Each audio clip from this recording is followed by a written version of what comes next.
Season 2, the third position, best of three, the red team versus blue team, the blue team, Eternal Arc, and the red team, Essendra. So we also have a giveaway here. So stay attached till the game finale. We will be having a giveaway. And if you are new to the channel, if you are old to the channel, please like the stream, share, and comment your thoughts about the gameplay. I'm your boy Axel, here to cast with amazing caster here, K. You'll be right back at the time. But yeah, let's continue our Crowned by game heaven's major drop mandate, pick. my legacy shall endure. Well, you know what, Axel? Nice meeting you, and thanks to you guys first for giving the opportunity to cast in the third place finals. It's gonna be happening at 9 p.m. But as of now, we are looking at the third place match, and I can already see Zacian being banned out. What are the thoughts about this? Exactly. Using is banned literally. It causes a lot of patience to the opponents, to the teams also with its ultimate, and yeah, with its AOE, and yeah, it also helps in team fight that They support call me a mage, hero but it doesn't because I have a saved my damage nation effect. from So falling yeah, that's a apart. good ban for them.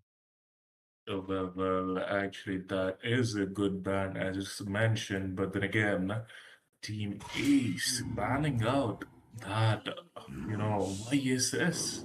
YSS is, calmly rising up in this manner.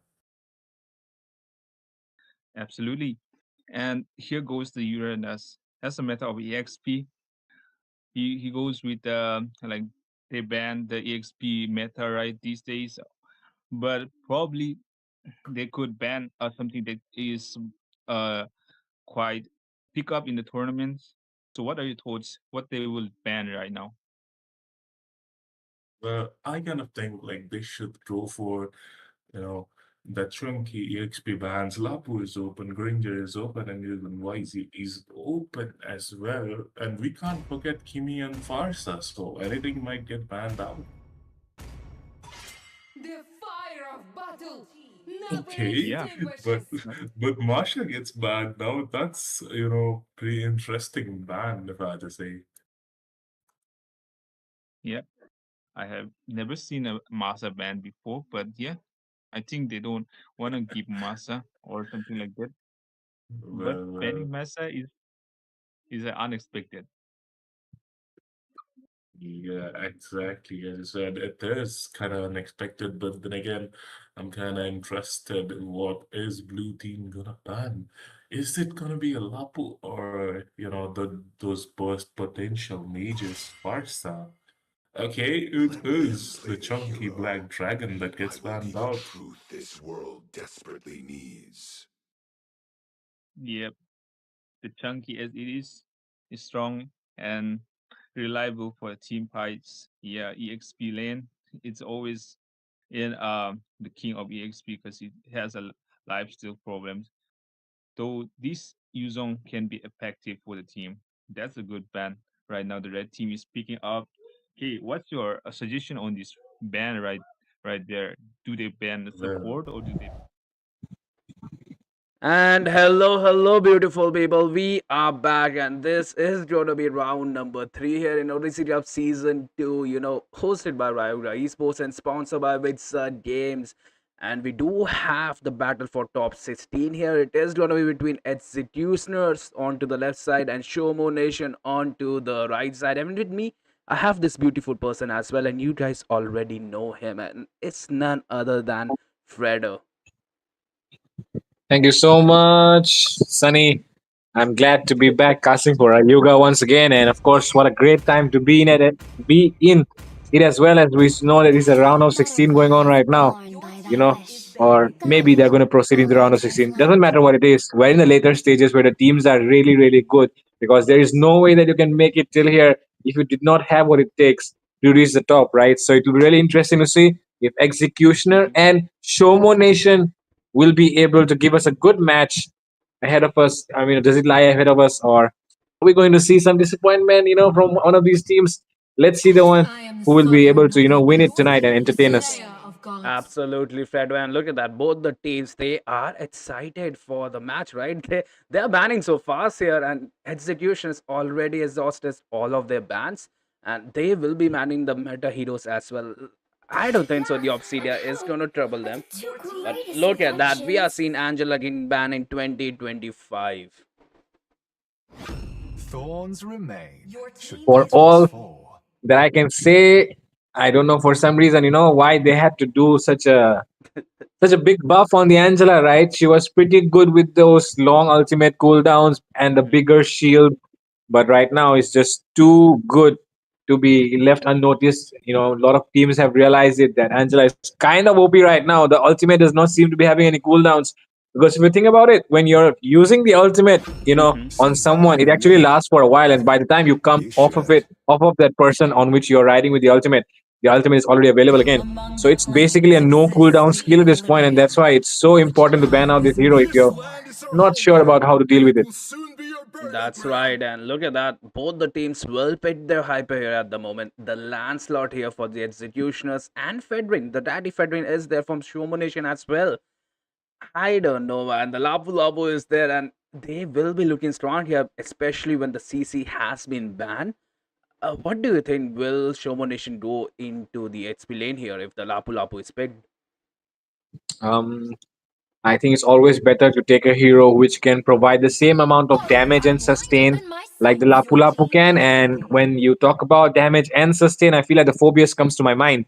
So that could Yes, probably yes. be a good pick Mhm. here, especially to disrupt the enemy backline as well with those infernal pursuits. Ooh. So that is, of course, a good choice here. But they did understand that going into the second phase could be a risky one if you do not pick up the Matilda right now, because we all know the Matilda getting paired up with that Fredrin, and of course, with the Phobius, very, very deadly.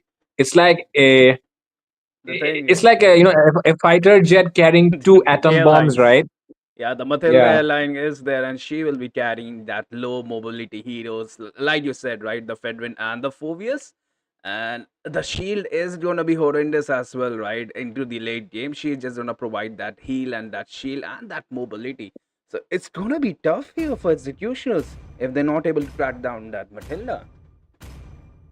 exactly. They have to think of ways to shut down this Matilda right away.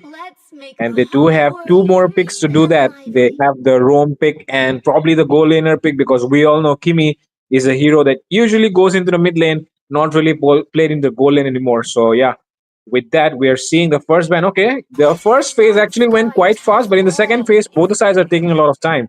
And as we can see, some bans coming out of it. We're seeing the Florian getting banned as well as the Esmeralda. Esmeralda, of course, because the Matilda will be providing a lot of shield, and that will definitely get countered when you have an Esmeralda. Oh, That's sorry, my bad. Actually, this Lapu Lapu is going to get countered by the yeah. Esmeralda. He kind of gets right. I don't know. Maybe it's the recent patch, but Esmeralda, she is countering that Lapu Lapu. Look at that. The sandbats and that support heroes are getting banned here from Somo Nation. No floating, no Gatukacha. So really, they want to burst down the enemies. They really want the executioner right now to be squishy. And I think executioner they realize this that Shomo Nation doesn't have a counter at the moment for that Lapu Lapu here. Even the Phobius, right? He will get melted by that Kimi. Exactly. Himi will definitely be melting that Phobius. So I don't really know what they're thinking right now, but I still feel like the Phobius is still a strong pick against the Lapu Lapu, considering they already have this Matilda on their side. Actually, this Uranus could perform really well, because we all know if there is someone that will not go down even with those damage and the sustain that Lapu Lapu brings to the table, is going to be Uranus, because he can sustain and out sustain any other hero in this entire game, I should say. So yeah, with that, they're bringing on this Uranus. What do the other side do though for their Rome and goal lane pick? Goal lane not picked here yet by Shomo Nation. So the side of executioners, the pick that they go for right now, it'll really decide as to how things can play out for them, because we all know there is not really a lot that you can do up against a Uranus. But yeah, of course, a good goal lane can definitely melt them down. So let's see which goal lane they go for. Oh my god. Your team is picking. Sheesh, they are going for that beat rate, so she will be able to melt down the enemies. But the thing is, she is quite squishy, right? And like you said, they have a Uranus. I totally forgot about that Uranus. And with that Matilda, he's not gonna go down easily, right? Right now, there is nothing Experience that the will burst down infamous Uranus. Every suffering. single attack form is kind of like, sustained damage here, and Uranus, they need that CC and that burst damage to get down. But at the same time, the Ranger will get paired here. So, Fredo, if you have to choose, if you have to choose one of those teams, right? Which team will you pick, and why are you picking Shomo Nations? Man, I feel like, right now both these sides are looking really strong, but I would like to favor the side of course, the red side, because the side of Shomu Nation have done just a good job with this draft. It's so balanced. It has the damage, it has the sustain, and of course, to win now those team fights, those are the things that you exactly need. And on top of that, if you think about the Matilda as well, lot of mobility, lot of healing as well. So that is going to help them sustain even longer and fight even faster and chase down those enemies as well if they try to escape. So yeah, because of that reason, I feel like Shomu Nation does have an upper hand in this Welcome to matchup. Mobile Legends. Perfect. And we are here into the 5 land of seconds till the Dawn, enemy Fredo. reaches the And battle. at the moment, like you Match said, right, the them. drafting is only All like the troops 40% deployed. of the game. The rest of the thing depends on to those advanced rotation, those synergies, and let's not forget the wombo combo. Both the hypers will start with their respective buff as well, so rotation will be onto the top lane here. It seems like that at the moment because of Lancelot starting at the red buff, which is definitely not something that you see quite often, but seems like they're going to go and rotate towards that goal lane side to try and get an advantage because they're having a Beatrix. They want to dominate the Granger because we all know Granger, once it just, starts getting that farm in his hands, it just gets out of control, especially because of the snowball potential that this hero brings to the table. And talking about snowball, right? Even the Lancelot is a hero that can snowball as well. So really, both these sides actually have heroes that can snowball. But yeah, with that, we've come to a pause. Maybe some team is having an issue at the moment.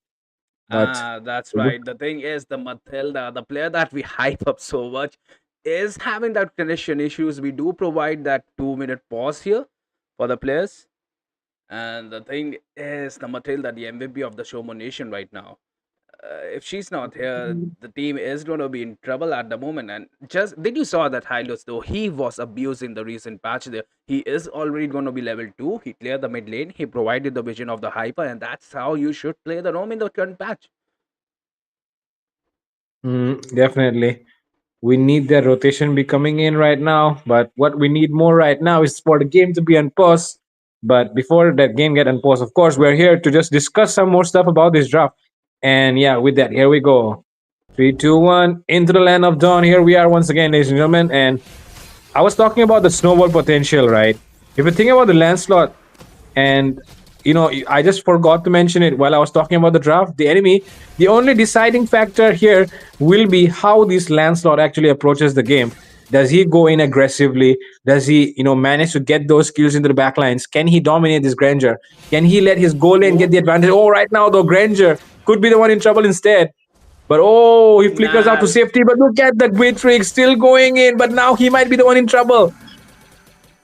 both the teams, man, they are so cutthroat at the moment. Like the MMs, they are supposed to play it safe, but no, they are investing those features for the kills. And at the moment, right, the Granger might be low. There might be a gank. I mean, that's a Lancelot clear, and he is level 4. He won't let that MM go away, but look at that. The backup is there. The stunt is there as well. Lancelot trying to jump onto the backline here. He might go down here. The slap connects here. Oh, Shomo Nation gets that first player at the moment. They are onto that low HP. Even the Matilda is onto that owl here. He is onto that 1 HP as well. That's a double kill coming right there from Fredrin. And they can even take out the turret gold here. They are looking good for the turtle as well, Fredo. seems like they're trying to ignore the turtle and go all in for trying to take that current goal and take down this high loss as well. Killing spree comes up for a Fredrin, not the hero that you would imagine having a killing spree in the first few minutes of the game. But here we are, and we're seeing executioners getting executed. 3 members have been going down, and one more could go down right here, which is going to be Lancelot. Lancelot has just used up both the dashes, it seems, but luckily he had that puncture still on him. But okay, he'll be able to survive that. An easy turtle coming up right here. Lapu Lapu, you do not want to go in. Yes, he won't. He won't, and look at that Fedrin already doing the Lord's word there onto that Hylos. And right now, Shomo Nation, they realize they have the flow of the game. They can engage any way they want. And exactly that's why they're engaging in and bait out this Lapu Lapu, who seems to be in trouble right now. It's actually the Lancelot who comes in aggressively and gets that shutdown onto the Fredrin. And with that, Lapu Lapu will finally fall as well. And now they can push down this tower. Hylos, though not level 4 yet, RWM popped in and he will be able to get a double kill there. The Uranus still going in aggressively. Man, my goodness, the Kimi could have went down there. But luckily, she was safe. Absolutely. And Fredo, the thing is, the Executioner this time are asking for the pause here. Aye, aye, aye. So both the teams, they are having some network issues at the moment. I don't know why. But look at that Lancelot onto the minimap. He is taking that blue buff here. Yep, he's taking that blue buff here. And that is exactly what you're supposed to do when your team is behind. Get away those trades. Try to farm up on other side of the map where the enemy is not present. Get away with a few steals here and there, and just try to level up those resources, because of course this game does depend on the farm as well. It doesn't matter if your skill levels are same. If you're behind in farm, it definitely affects your gameplay, does not allow you to perform at the max level, and that's why it's really required for you to get trades every single time when you can. And that's why this Lancelot here doing a phenomenal job by taking that blue buff, which is of course not a big thing in itself, but it just tries to, you can say, do damage control at the moment, because the thing is the enemy is getting ahead by a lot. They're already on 5 kills when your team is just on one, and the fact that you have went down, all the time, 5 kills in itself is like, just one death per person at this point. So that's why you do need to make up for it, and that's exactly what the Lancelot is doing right now by going for that blue buff, and probably he'll try his best to get some more creeps across the map as much as he can, because I do not think you can actually go ahead and try to trade by taking a few extra minion waves, because the minion waves come for everyone. So the only point where you can create an advantage is by going for those jungle creeps, and that is exactly what he's doing, and I like his approach. That's right. That's the thing, right? These small details, they actually, add up and give your teams a massive win. Yep. And that's exactly the reason why people need to be focusing on these small details. Some people, they don't really focus on these details and they wonder why are they losing games. But let me just assure you, if you are losing games, there definitely needs to be some more attention that you have to pay to these tiny details, because this game is not just about getting those kills. It's also about taking those buffs, getting those minion waves cleared, and taking down those neutral objectives like the Lord, the turrets, and the turtles, of course. And right now, of course, the side of Executioner Esports are really lagging behind. But with the kind of comp that they have, the fact that they have two marksmen which have extremely good lane clear, and of course the Lancelot, right, the best jungler in this meta right now, I still think that they are in the game and this game is not out of their hands yet. That's right. They are behind by the four kills, and at the same time, the thing is they are behind by 2K gold as well, right? Yep. And that's why it will just get more and more easier, I should say, for the side of course, the name of the team, not the most common name, of course, Shomo Nation. So it won't be the most easiest game right here for Executioners. Shomo Nation will definitely, be leading, and they will definitely try to increase the lead from their side as well, especially on the goal lane department, because we all know the Granger, right? A snowball kind of hero can definitely work wonders when he gets that farm. So that's why it will get really important for us to look at the match and find out if Shomo Nation will be able to dominate it with this lineup that they had, which I of course favored in the beginning, when we were about to enter the match, when we were about to enter the Land of Dawn. But right now, seems like the Lancelot got spotted or something. No, he didn't. The enemy does not know that he stole away that blue buff. So Fredrin will probably walk up to that blue buff and, he will be surprised. That was a great steal right there, Fredo. Like, he was able to get the blue buff. He will get that red buff at the moment. And look at that Uranus, man. Completely ignoring the sale. They want a 5-man gank onto that Beatrice because they realize the Beatrice is going to melt every single thing that they have at the moment. Yep, exactly, Beatrix. They understand the threat that this hero carries. We all know what a good Beatrix player can do. We have seen Kelra pull his team out of situations where it was not even sure, and that's why he got that MVP final skin. But right now, That Matilda could be in trouble here. But okay, flickers out to safety. Traction pulse being used as well. Lapu Lapu gets taunted. He's trying to take damage of 3 members. With a glorious pathway being placed, he will be safe for now. But that is, of course, the Bennett's Rage being used as well. And with that, they're getting really, really low at the moment. The amount of poke that the Eve can do is actually very, very high, you know. People don't really realize it, but Eve can poke you down before you know it. That's Eve, right? And the thing is, as the games goes on, as you get those items and at the blue buff as well, the gank is there. Uranus inside the turret will get punished here. That's way too deep right there at the moment. Look at that Kimi harassing that ranger here. She is low as well. Eve pops that ulti. She gets studs and there you go. Like you were saying, Fredo, the damage of Eve is horrendous. And the thing is, into the late game, right? She is able to provide that 1k burst damage from that S1 every 2 seconds. So that's just beautiful. Exactly. People really underestimate the Eve, but the Eve is a powerful hero in this meta. Of course, and against the high loss, man, you are going to struggle a lot. And right now, focus shifted towards the goal lane. Some gank could be coming in right now. Matilda is taking a lot of turret hits. Bennett's Rage, but oh my god. Thanks to that Flask of Oasis passive, she is safe. But man, this Matilda has been playing some really aggressive plays, and she could be getting punished anytime for this. The thing is, Fredo, she should, because the risky plays are there definitely, and every single time she is surviving with that slither of HP here, and we have to give it to the Beatrice here. She did manage to survive that 2v1 here. She did played wonderfully, and at the same moment there, I want to look at that Uranus. He realized that nobody can kill him. He is between the enemies here. Exactly, and that's why he is being so cocky right now. Creating trouble here, creating problem here for the Lancelot. They go in with a guiding wind. RWM being placed as well. My god, look at the amount of damage that the Kimi is taking. My goodness, would you imagine a Yi, which is a utility mage, not even a burst mage, right? Melting someone down like that. That's the thing, right? The Eve is an underrated pick here, and at the moment she is out, outperforming Kimi, and we hardly see that, especially because the Kimi does have that strong early game, and let's not forget that late game, right? And look at that, the damage she is taking there. Shomo Nation will gladly take the mid-tier turret here, and their next target is definitely top, right? Take away all the... Yep. Look at that, Eve gets that kill. Yep, and with that high loss, what are you doing, my brother? You don't want to be walking right up into the middle of those enemies. But with that, oh, look, the stun coming in from Lapu Lapu, going in for a bravest fighter. Does not come out of it, though.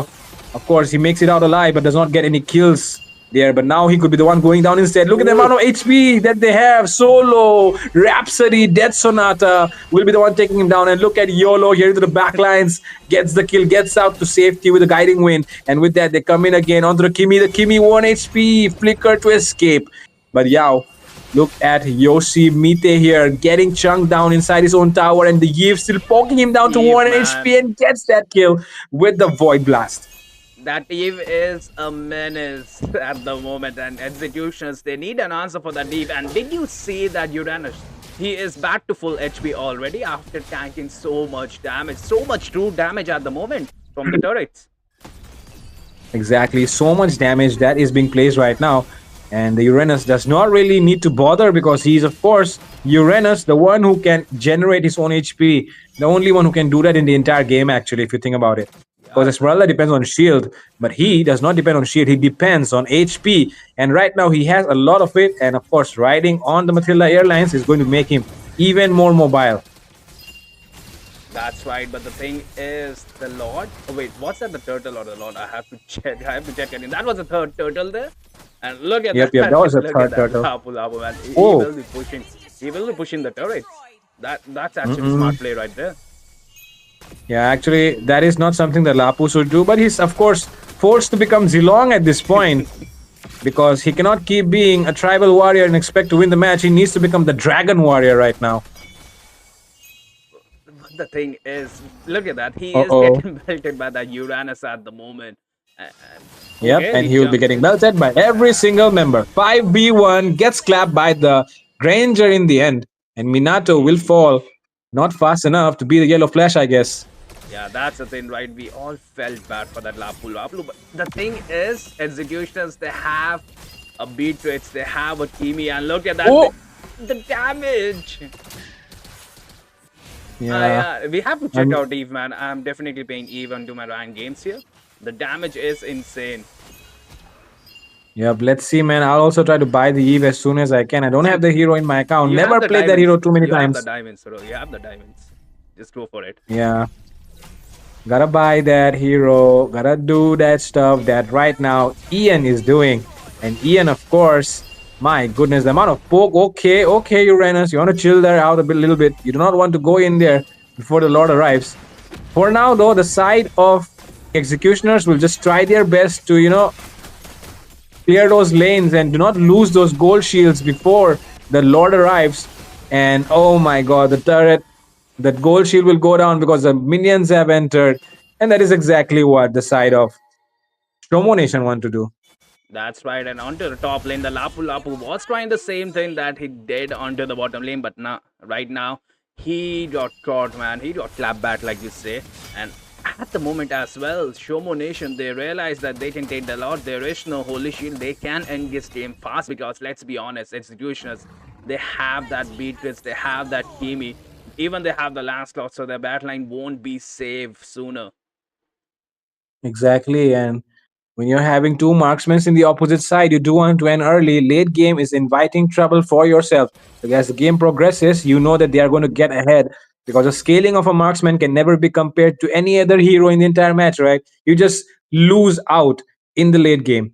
Of course, if you are in Uranus, of course, and if you are having all that items that can help you sustain, things will be different. But even then, you can never underestimate the damage of a marksman in the late game. And the fact that they have two heroes like this, the Kimi as well as the Beatrix, they have a huge lane clear, right? Good lane clear. So Look they at might that be able to defend this, but Renzo, oh my man. god! The The Death Death Sonata Sonata. takes on the Kimi. And the RWM has been popped off as well. Look at the amount of damage that is being placed right now. Lapu Lapu is just trying to take all that alone. But can he actually do that? The thing is, he will buy time for this team to clear up the loud, but I don't think so. It's enough now. Shomo Nation, they Oh, have actually been fed up at the moment. And they just need to loud this game to win this game here. And they will be marking the base as well. And Shomo whoa. Nation, man, they will be moving towards top 16 here. Okay, so here we are in the round of 32, waiting for the top 16 teams. And man, the first one to move ahead is, of course, Shomo Nation here. Executioners will lose this match out, even with the drop that they had, where they could have tried their best. Damn, I feel really bad for this Lapu. Global Uh, 46, India 69 Beatrix. that's a Damn, nice how number. did they? That's a nice number. But then again, it's Yeah, all about that Swambo Trombos, right? That synergy. And yeah, with that Matilda, the team Shomo Nation, they were lacking the mobility, and that Matilda provided that mobility, provided that, outrageous plays here inside the turret and all. And yeah, with that, congratulations, Shomo Nation, for moving towards the top 16 and executioner. That's how the game goes. Sometimes you win, sometimes you lose. And I think with that, we will be taking a short break. And guys, the trivia is there as well. So yeah, grab those juicy 10 diamonds. You just have to answer about MLBB. Season 2, the third position, best of 3, the red team versus blue team. The blue team, Eternal Arc, and the red team, Essendra. So we also have a giveaway here. So stay attached till the game finale. We will be having a giveaway. And if you are new to the channel, if you are old to the channel, please like the stream, share, and comment your thoughts about the gameplay. I'm your boy Axel, here to cast with amazing caster here, K. He'll be right back at the time. But yeah, let's continue our Crowned by game heaven's major drop mandate, pick. my legacy shall endure. Well, you know what, Axel? Nice meeting you, and thanks to you guys first for giving the opportunity to cast in the third place finals. It's gonna be happening at 9 p.m. But as of now, we are looking at the third place match, and I can already see Zacian being banned out. What are the thoughts about this? Exactly. Using is banned literally. It causes a lot of patience to the opponents to the teams also with its ultimate, and yeah, with its AOE, and yeah, it also helps in team fight that They support call me a mage, hero but it because doesn't I have a saved my damage nation effect. from So falling yeah, that's a apart. good ban for them. Well, actually, that is a good ban, as just mentioned. But then again, Team Ace banning out that, YSS. YSS is, calmly rising up in this meta. Absolutely. And here goes the Uranus. As a matter of EXP, he goes with like they ban the EXP meta right these days, but probably they could ban something that is uh quite pick up in the tournaments. So what are your thoughts? What they will ban right now? Well, I kind of think like they should go for, you know, the chunky EXP bans. Lapu is open, Granger is open, and even YZ is open as well. And we can't forget Kimi and Farsa, so anything might get banned out. The fire of battle never Okay, Yeah, but extinguishes. right. but Marsha gets banned now. That's, pretty interesting ban, if I had to say. Yeah. I have never seen a Masa ban before, but yeah, I think they don't want to give Masa or something like that. But Well, banning Masa is unexpected. yeah, exactly. As I said, it is kind of unexpected, but then again, I'm kind of interested in what is Blue Team gonna ban. Is it gonna be a Lapu or, those burst potential mages, Farsa? Okay, it Let them is the play the chunky hero. black dragon that I gets will be banned the out. truth this world desperately needs. Yep, the chunky as it is strong and reliable for team fights. Yeah, EXP lane. It's always in the king of EXP because it has a lifesteal problem. Though this Yuzong can be effective for the team. That's a good ban. Right now, the red team is picking up. Okay, what's your suggestion on this ban right there? Do they ban the Well, support or do they ban the yeah the tank? you know what? I'm kind of thinking they should ban that Lapu Lapu because, Blue Team I am got the not the first only pick, one bound but by ooh, these okay, it's gonna chains. be that Phobius. But we can't forget about Lapu though. Like he is open, and we have seen in many matches that he gets picked The out, but it's gonna seven be seas Kadita are coming from my Snipes. domain. I saw Snipes Kadita. It's quite awesome. Like he just goes in between four men and stuns four of them, dealing a lot of damage so that the hyper can finish off. So they might have something, planning inside their head. What should they pick next? What do you think, Yeah. Axel? Yeah, choosing Kadita is a smart choice Rocks because need when no you go to the protection ultimate of a from the Kadita, it rain. wants breath down the teammates very perfectly. It goes well with the team fights. So yeah, taking a Kadita for a first pick is quite a smart way, smart move. But in the other side, we can see that there is a To Baxia me, and fun is all one that matters. picking right there. The Basha gets A picked top. out.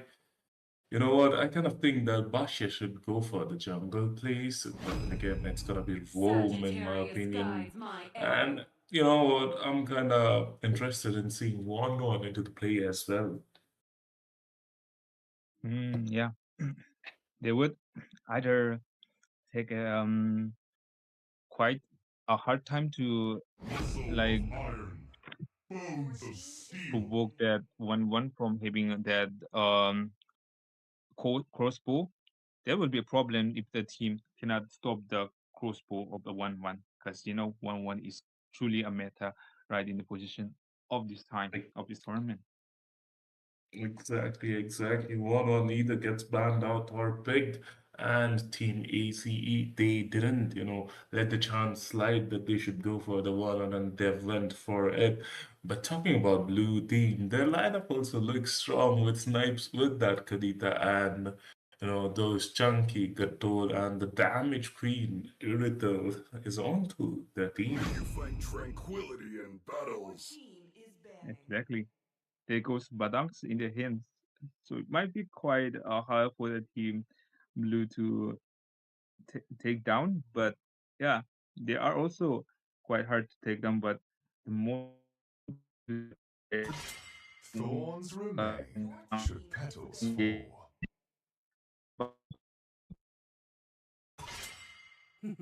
Well, I guess you're facing some Payback. internet issues, but we cannot let this slide. The Badang is onto the play, and the blind lady gets taken out as well. When we are talking about these picks, two of the assassins get banned out. What are your thoughts about this, Axel?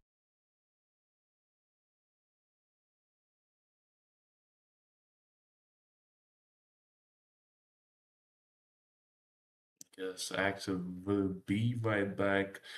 For now, I'll be taking on. I kind of think, you know what, team, these bands should be mainly focused on to the hyper potential, hyper and majors. Though they have banned out Fast Organization, there are quite good majors open, and yep, as I was talking about, Kimi in the mid lane gets banned out by Team Blue, and we're officially into the second picking phase of this battle of three matches. In the meantime, people don't go anywhere. You know what? Do these three things that I'm telling you, like the stream, share it with your friends, and we all know that there are some giveaways going on. So don't forget to participate, and you'll be told how to participate in this. But then again, it's the first pick. Sorry, the first pick of the second picking phase from the red team. What are they gonna pick? Absolutely, K here, and honestly, a Novaria here for the AS Esports. Are we going to see a Novaria? The thing is, K, I think that his esports, right? They kind of are in a pickle right now. They are banning those hypers here, so they want the backline to be safe. And even after banning those dashing hypers here, they will go for a safe mage, a Novaria. It's quite hard to catch a Novaria. And are we gonna see a Franco hyper? Look at that. Link is still there. So yeah, the assassin paid like the AC sports, right? They kind of guessed it that an assassin is coming Ready to here. make some real money, Well, compadre? as talking about Assassin, I can see a link being showed up by Team Blue. Are they gonna just go for it, Team Ethereal Arc? Are they gonna commit to the link? Because they are pretty stupid. They've got no Fire, the wrong one. I mean, Link is the only one who can take them out, But and now no, Joy, but it's gonna be the dancing lady, Joy. the Joy with the Franco there. So the thing is, right now, the team Ace Esports, they cannot go for their hyper as well.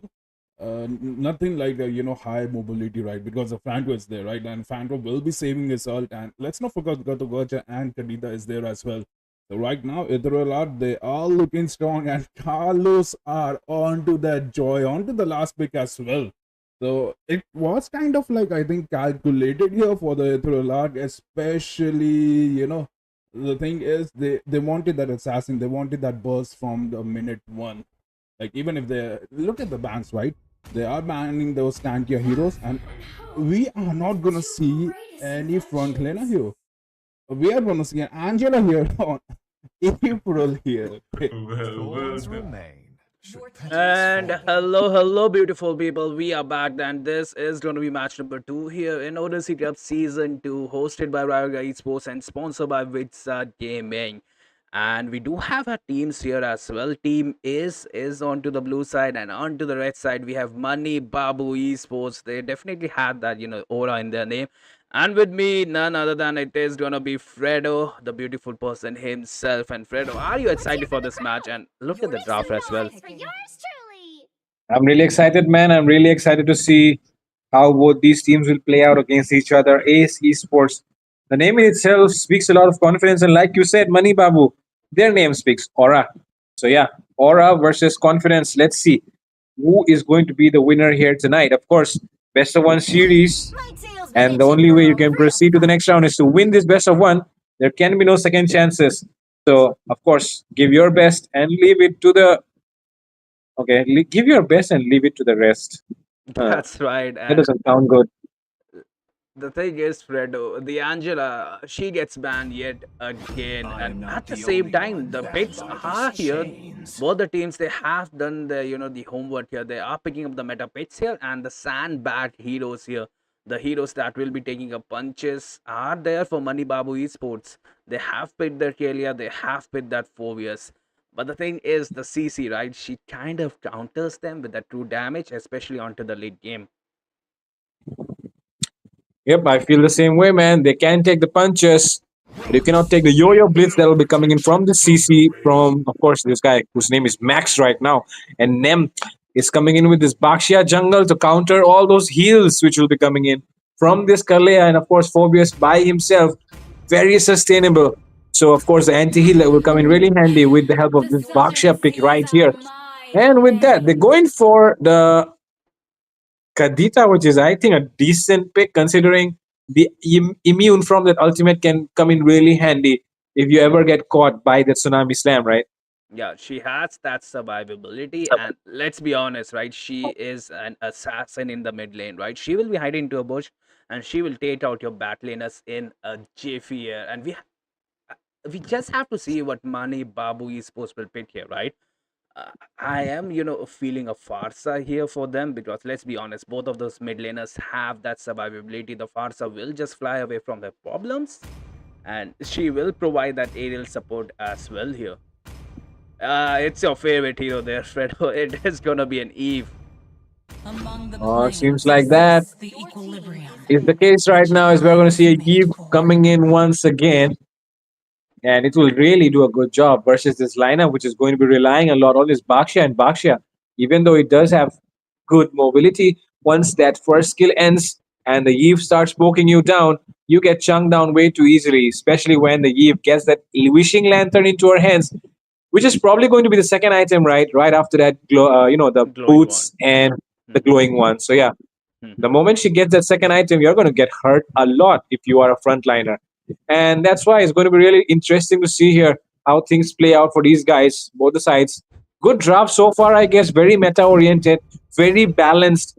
But this Eve Always on pick the might way. just be Your team that is extra edge that the side of Money Babu have. Absolutely. And look at that. The Matilda Airlines will get banned here. So, yeah, they don't want that. The thing is, the Matilda would have been good for them, right? They have a Phobius, they have a Kalia. So, at the moment, I think they wanted to ban that Florin, but they kind of, misbanned that Matilda here because the Matilda was a perfect fit for them. Here, even onto that, wait, no, they have a front laner, they have a mage here. Where would have that Matilda gone? Forgive me. I've been But waiting for at the too long. moment, look at that. The carry ban is there, and we don't talk about this ever again. Yep. No need to say anything about it. Carry is, of course, a counter in theory, but when it comes to actual practical application, the carry does not really seem to be working out that much, right? And it's actually a very good pick if if they decide to give it away to the enemies because you know that the Kadita will always be there to trouble the carry, right? Hmm. And that's why I felt like this carry ban is not really worth it. But maybe if actually they can actually dominate the goal lane and maybe the Kubaksha and CC have a better time Castle as of a frontliner Iron. just because of this carry ban, Flows then of yeah, I'll take my steel. words back. But I don't think that is going to be the case here. Yeah, and look at that. The Gotogacha gets banned here, Fredo. And honestly, that's a good ban, right? At the same moment, I think it is going to be an Irithel here, right? Will they go for it? Could be an Irithel. I think it is very, very likely that Light there me could be an up Irithel with coming in from lots of either of this love side. and But of course, burn. the red side gets the first pick in the second phase of the draft. So it's highly likely that Irithel could be getting picked up. Oh, my bad, my bad. Irithel is actually banned already. I didn't see it. I didn't see it. It's at the corner. I could not see it. I'm really sorry. Forgive me uh, for that. yeah, happens. It happens to the best of us. But at the moment, yeah, look at that. Ace Esports, they will be banning that true damage here. So they really want that Batstia to be doing work here, and they don't want that Batstia to get harassed, especially from that bot, right? Because bot, even onto the early game, he will be melting your Batsia, and we just have to see right now what Mani Babu Esports will have, will be picking to counter those picks here. They are definitely taking a time. They're definitely taking their time. A There's going to be a Guinevere. Guinevere coming up, which is something that can be used in the jungle as well, right? We know the Guinevere jungle kind of works. A lot of teams have used it, and I think it's a good pick. I should say a decent pick in the jungle role, but I think it should go to the jungle role, right? There's no way this Guinevere is still on flicker. But anyways, we'll see that when we go into the land of dawn. But before that, right now, the side of AC Sports are going to pick up two heroes. They're still wondering, do they want to go for this Bruno or this Moskov? Moskov does have the macro threat. But talking about the damage, I don't think that is going to come quite early on into the game. Even the Natan is a very good pick, actually, because we all know in India, when you think of an MM that everyone picks up when they feel like they're threatening their lane, especially the goal laners, they always go for that Natan pick. Natan, good. But they will be going with the Moscow against the Fovius here. That's really ballsy right there, Fredo. That's really ballsy. That Moscow will be providing that free passive to that Fovius, so the Nehru will be jumping all over the enemies. And at the same moment, we are seeing a Tarja here. A Tarja onto that roam. The thing is, I called it, man. The Tarja is an underrated roam, especially after the current patches, right? He will level up way too sooner. He will be harassing your enemies, and he will be providing. The thing is, he's just way too fast, right? But I think, I think the only way they have picked the only reason why they have picked this Kaja is they do not want the Brody to be coming up on the other side right now, Kaja is the biggest threat for a Brody, and you do not want a Brody to dominate against a Moskov. So I feel like just because they want to make sure the enemy does not pick up a Brody, they picked up this Kaja here. That's a valid point, and they will go with a Clot here, a Clot with a Purify, but the Purify doesn't work, right? The Purify doesn't work onto a Kaja. That's a suppressed skill. Does Mami Bobby's Yep. doesn't realize this? They might be going for that Purify because of the Dracoon here, but at the same time, we just have to see how it proceeds. Yeah, that's true. That's true. They don't really. I think it's probably for Raccoon here, but even then, you're going to take damage. But probably you can dash away from all the hits with the help of your mobility skills. But man, what mobility does a Eve have? Actually, I don't know.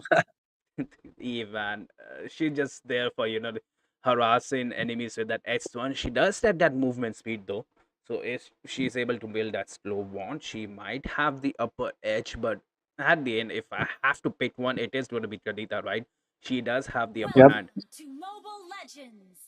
And with that, ladies and gentlemen, welcome you all to Odyssey Cup Season 2, brought to you by Ryuga Esports. And we are here to witness the second match of the night. It is between Ace Esports and, of course, on the other side, we have Mani Babu Esports, a very, very Indian name, of course. And let's see if Mani Babu Esports can make stuff happen here and make us proud, or will Ace Esports get the better of them tonight? That's right, and look at that Kaja already doing that work onto the mid lane, and look at that Kalia. She has read the patch notes here. She will be, given that vision. But the thing is, you have to clear the mid lane as well to abuse it properly. And right now, Ace, they have the advantage here. Look at that Kaja providing the perfect vision as well. There will be no lethal contests at the moment, though. I don't know why Manu Babu are onto the wrong side here. They're kind of afraid that the Univer Hyper can get harassed onto the early game. And look at that Raccoon, man. He knows his ABC. Exactly, that's why he's harassing right now, and even the Kaja as well doing a pretty good job. I feel like both the roamers, they understand how this patch work for roamers, and they are trying to use everything to their advantage. And of course, get a good lead in the early game, get that level 4 earlier than your counterpart, so that you can dominate the game. And with that, Dracoon also trying his best, but on the other side, Devos as well using that range, using that poke to his advantage, trying to poke down the enemies before the other one can do it. But okay, Nem seems to be in a mood for fight. Does he want to go in here? That's right. They want to invade that Guniva. Pops that ulti, charge onto the 1 HP as well. Uses that flicker. Even the executor is here, and the first blood A7 falls down here. And at the same time, the turtle is spawning, right? Yep, the turtle is spawning. That is bad news here. They do not have their jungler up. The jungler went down before the turtle. And that is not a good news at all, especially when you're playing in Guinevere against the Baksha, because you do not want to be falling behind. The Baksha is definitely going to dominate. If you do not have enough farm to deal enough damage and take him down. And right now, they're going to take the zone control as well. CC, Petrify combo coming in from Dracoon. Takes one down, gets a double kill as well. Two-member down just like that. They get the turtle as well. 4-0 along with the turtle. Things could have not went better here for AC Sports. That's right, but I think they want more. They are taking all the jungle creeps here, and at the same time, look at that Moscow winning that 1v1 off stream here. So yeah, Ace Esports, they have this game in their hand. It seems like they definitely have the tempo here. And look at the Kaja providing that perfect vision as well. Yep, good stuff here from AC Sports. 5-0 already. Getting a solo kill as well. That too into the goal lane. Along with that, they got the turtle already. What could have went better here for any side? ASP Esports are definitely living their dream at the moment. And look at Nem as well. Already invading alone by himself, taking all the hits from the RWM as well. Doesn't matter what you throw at him right now. He's going to take even a train that can hit him. But yeah, for now, though, okay, they just lose out. Just one thing, just one important objective. Not the most important, actually. Just a little wonder. Yeah, that's the thing. The lead, though, man. The thing is, look at the gank. They are onto that monster. They do realize he does have that advantage here, especially after he won that 1v1. And the team Moneybabu lost that turtle, right? But no, A7 will gladly take the farm. But look at the Kaja does have that ulti at the moment. This might be bad here, but no, the ulti has been used. Baxia onto the back line here. The Spear of Destiny connects. The Cloud goes down here. Ace Esports, they are ahead right now into the team fight. Even the HP laners have joined them. But look at that Baxia, man. He is so fearless at the moment. And Nikki can go down as well. He is onto the 1 HP and he goes down. Without even investing that ulti, he could have dragged them inside the turret here. Phobius onto the back line. Kadita gets that kill onto that Devos. And at the same time, Goonie were onto that Moscow. But no, the Moscow will survive here. And they're inside the turrets as well.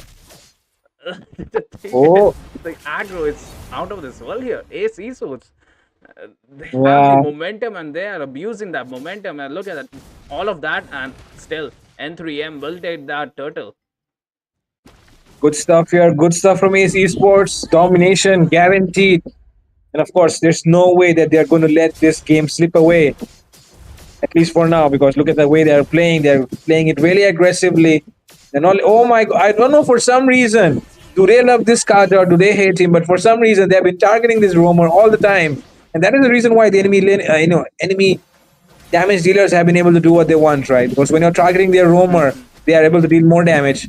And for that sole reason, I believe, okay, SOD lands into the top lane with action going on both sides of the map.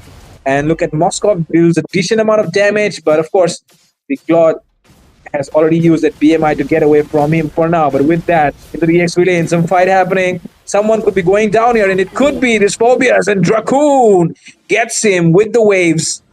And now they can go in for the push, it seems. But do they want to go for a push, actually? Okay, Petrify combo comes up as well. Rough Waves takes down, but it's actually Nem who gets the kill with the Shield of Unity. And with that, Tsunami Slam coming in as well, but he will be on getting taken down instead with that Slam of the Yo-Yo from Max. That's the thing, right? The Kalia, she could have used that ulti way too sooner. And I'm not liking this, right? You are a Kalia. You don't have to be an Orthodox to use that ulti. And look at that, Batsia already onto that A7. The damage is horrendous as well. It's a 1v1 between the Hypers. And yeah, Goonie were... Look at that AOG onto that clone. And no, A7 will go down at the moment that Claude realizes he is Ness. And he will just recall. But at the same moment... Anarchy goes down here. Ace Esports, they are on a roll here. They are unstoppable and they realize this. They're onto the backline yet again. And that's a mega kill after mega kill. Even the Phobius cannot sustain this. The recalls are there, Fredo. Yeah, definitely. You do need to recall when you're having a flawless game, I should say. There's no way anything could have went better. Like I say, I've already said it again. I'm saying it again. That this game is, of course, a flawless game going on right now for AC Sports. Okay, something could be changing right now, but of course it won't because CC gets Tsunami Slam, still survives. Baxia arrives for the backup, but now they're really, really low. Things could have went wrong here, but okay, Petrify combo comes up from Kadita. Takes down the Guinevere as well. SOD completely misses out there, but the amount of damage that he has done onto the Claude is forced to recall. And yeah, with that, but did you just see and notice the RWM from the Eve, that was really... the way they went down in the mid lane, man. I don't know for some reason. Okay, yeah, finally maybe a good one, but okay, he's forced to cancel it because the knockup will come in Quadra time. kill. Yeah, that's right, the Kadita is there, right? And you know the Kadita will be marking the back lane. The three people onto the sky here. They get that Raccoon. That's a shutdown at the moment. So the hope is still there. And look at that Eve harassing the enemies at the moment. But the Batsy is here as well, right? He's like, guys, why are you harassing my teammates at the moment? And look at that. The A7, he jumps again. And the red tea has been used here as well. Yep. And Unstoppable. that means if they want, they can go for an objective. But okay, look at Moskov. Gets a 1v1 with the Claude once again. Comes out alive. Okay. Kalia here uses the conceal. And that is an important resource burned up before the Lord even comes up on the map. So that is actually a very good information that they have in their hands right now. And my goodness, look at the amount of damage that is being done. So Yo-Yo Blitz, and now Moskov comes in, arrives to the scene. Phobius could fall here, getting countered at the moment with that Petrify combo, rough waves, two members, but it becomes a triple kill for Max. They want to go in for the Maniac, it seems, but man, oh man, Executor will fall here. Shutdown secured. Overextension from their side, but it still does not matter. They still have a 9k goal lead to sit on right now. They have a And of course, they 9k can goal go for lead, the man. Lord. 9k goal lead. The holy shields are not there. And look at that Kaja, man. Beautiful quality. Toon has a follow up, but look at that Kalia. That Claude survived because of, wait, that Claude didn't survive, but that was a good that was a good, set there from the Kalia. Destroyed. Yeah, that was an incredible set, I guess. But now they're going to go behind this CC at the moment, and CC does have the Purify. RWM popped in as well. CC able to escape. But with that, Moscow arrives to the scene, already using the Purify as well. And he takes down the Give and still dishing out a lot of damage. And with that, even the Kalia will fall. The Roamer falls down as well. Things are not looking good at all here. AC Sports are completely dominating. There's nothing that the side of Babu Money can do about it. Or Money Babu, yeah. Money Babu, and that's right. The thing is, they have the minions onto the top lane. If the AC Sports want, they can push this, they can end the game. And look at the damage coming straight from the Moscow. That Toronto needs to run away. The Phobias, they jump onto the back line. This might be the set that they are waiting for. But no, A7 goes down. Kalia kidnaps that Batsia. But he's sustaining so much damage. And Moscow doing Lord work here. They can mark the base here, and ASP Sports can go towards that top 16 here. They have the minions, the enemies are not there, and the recalls are there as well, Fredo. And they deserve it. They deserve this win. There is no way that they could have, done anything better than what they have done tonight. The way they have defeated Mani Babu right here in front of us and proceeded towards the next round. What a way to win the round and proceed ahead. A lot of momentum definitely carried forward from this round. They'll be confident in defeating the next, enemies that they meet as well. AC Sports, very good job right here. Absolutely. And Fredo, with that, we will be taking a short break. We will be inviting the next teams.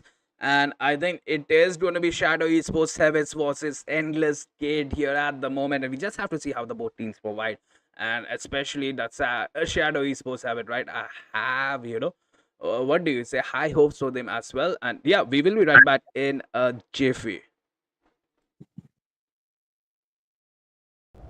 Season 2, the third position, best of 3, the red team versus blue team, the blue team, Eternal Arc, and the red team, Essendria. So we also have a giveaway here. So stay attached till the game finale.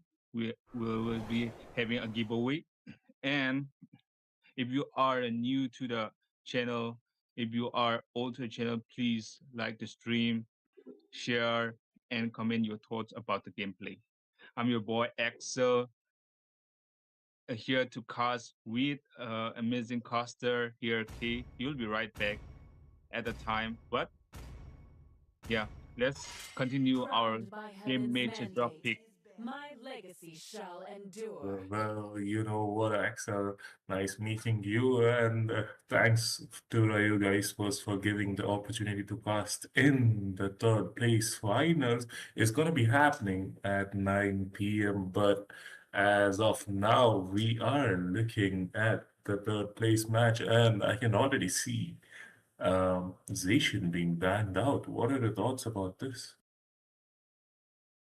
Exactly. Using is banned literally. It causes a lot of patience to the opponents, to the teams also with its ultimate, and yeah, with its AOE, and yeah, it also helps in team fight that They support call me a mage, hero but it because doesn't I have a saved my damage nation effect. from So falling yeah, that's a apart. good ban for them. Actually, that is a good ban, as it's mentioned. But then again, Team Ace banning out that, YSS. YSS is, calmly rising up in this meta. Absolutely. And here goes the Uranus. As a matter of EXP, he goes with like they ban the EXP meta right these days, but probably they could ban something that is uh quite pick up in the tournaments. So what are your thoughts? What they will ban right now? Well, I kind of think like they should go for, you know, the chunky EXP bans. Lapu is open, Granger is open, and even YZ is open as well. And we can't forget Kimi and Farsa, so anything might get banned out. The fire of battle never Okay, Yeah, but extinguishes. but Marsha gets banned now. That's, pretty interesting ban, if I had to say. yeah. I have never seen a Masa ban before, but yeah, I think they don't want to give Masa or something like that. But Well, banning well, Masa is unexpected. yeah, exactly. As I said, it is kind of unexpected, but then again, I'm kind of interested in what is Blue Team gonna ban. Is it gonna be a Lapu or, those burst potential mages, Farsa? Okay, it Let them is the play the chunky black hero. dragon that I gets will be banned the out. truth this world desperately needs. Yep, the chunky as it is strong and reliable for team fights. Yeah, EXP lane. It's always in the king of EXP because it has a lifesteal problem.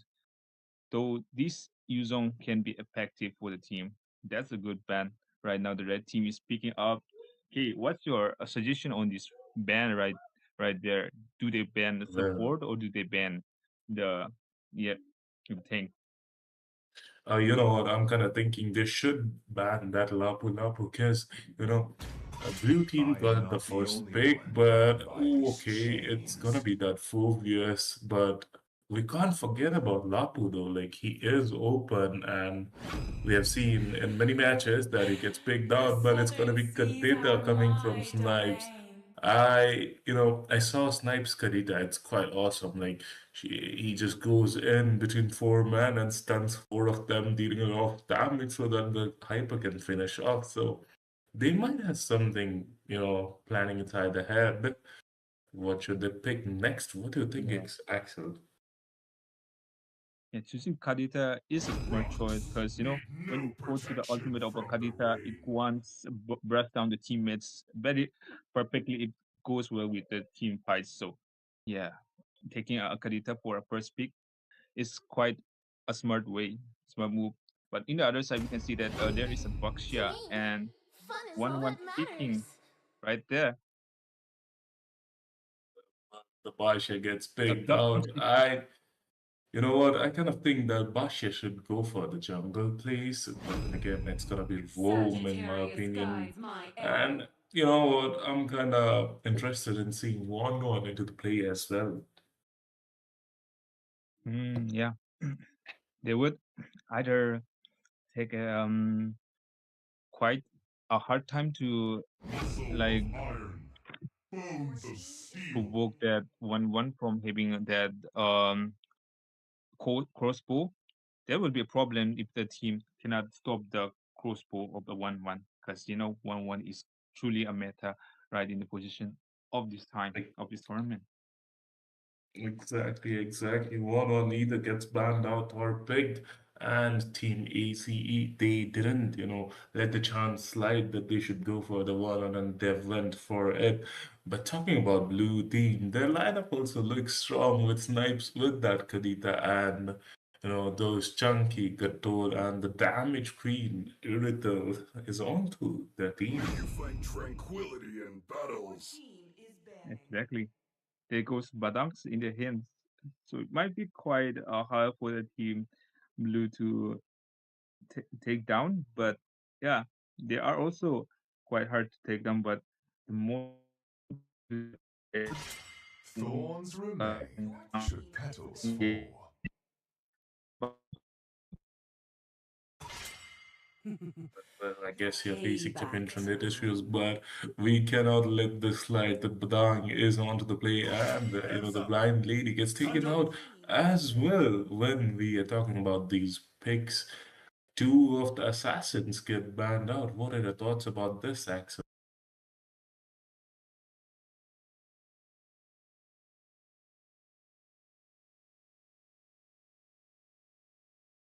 Yes, Axel will be right back.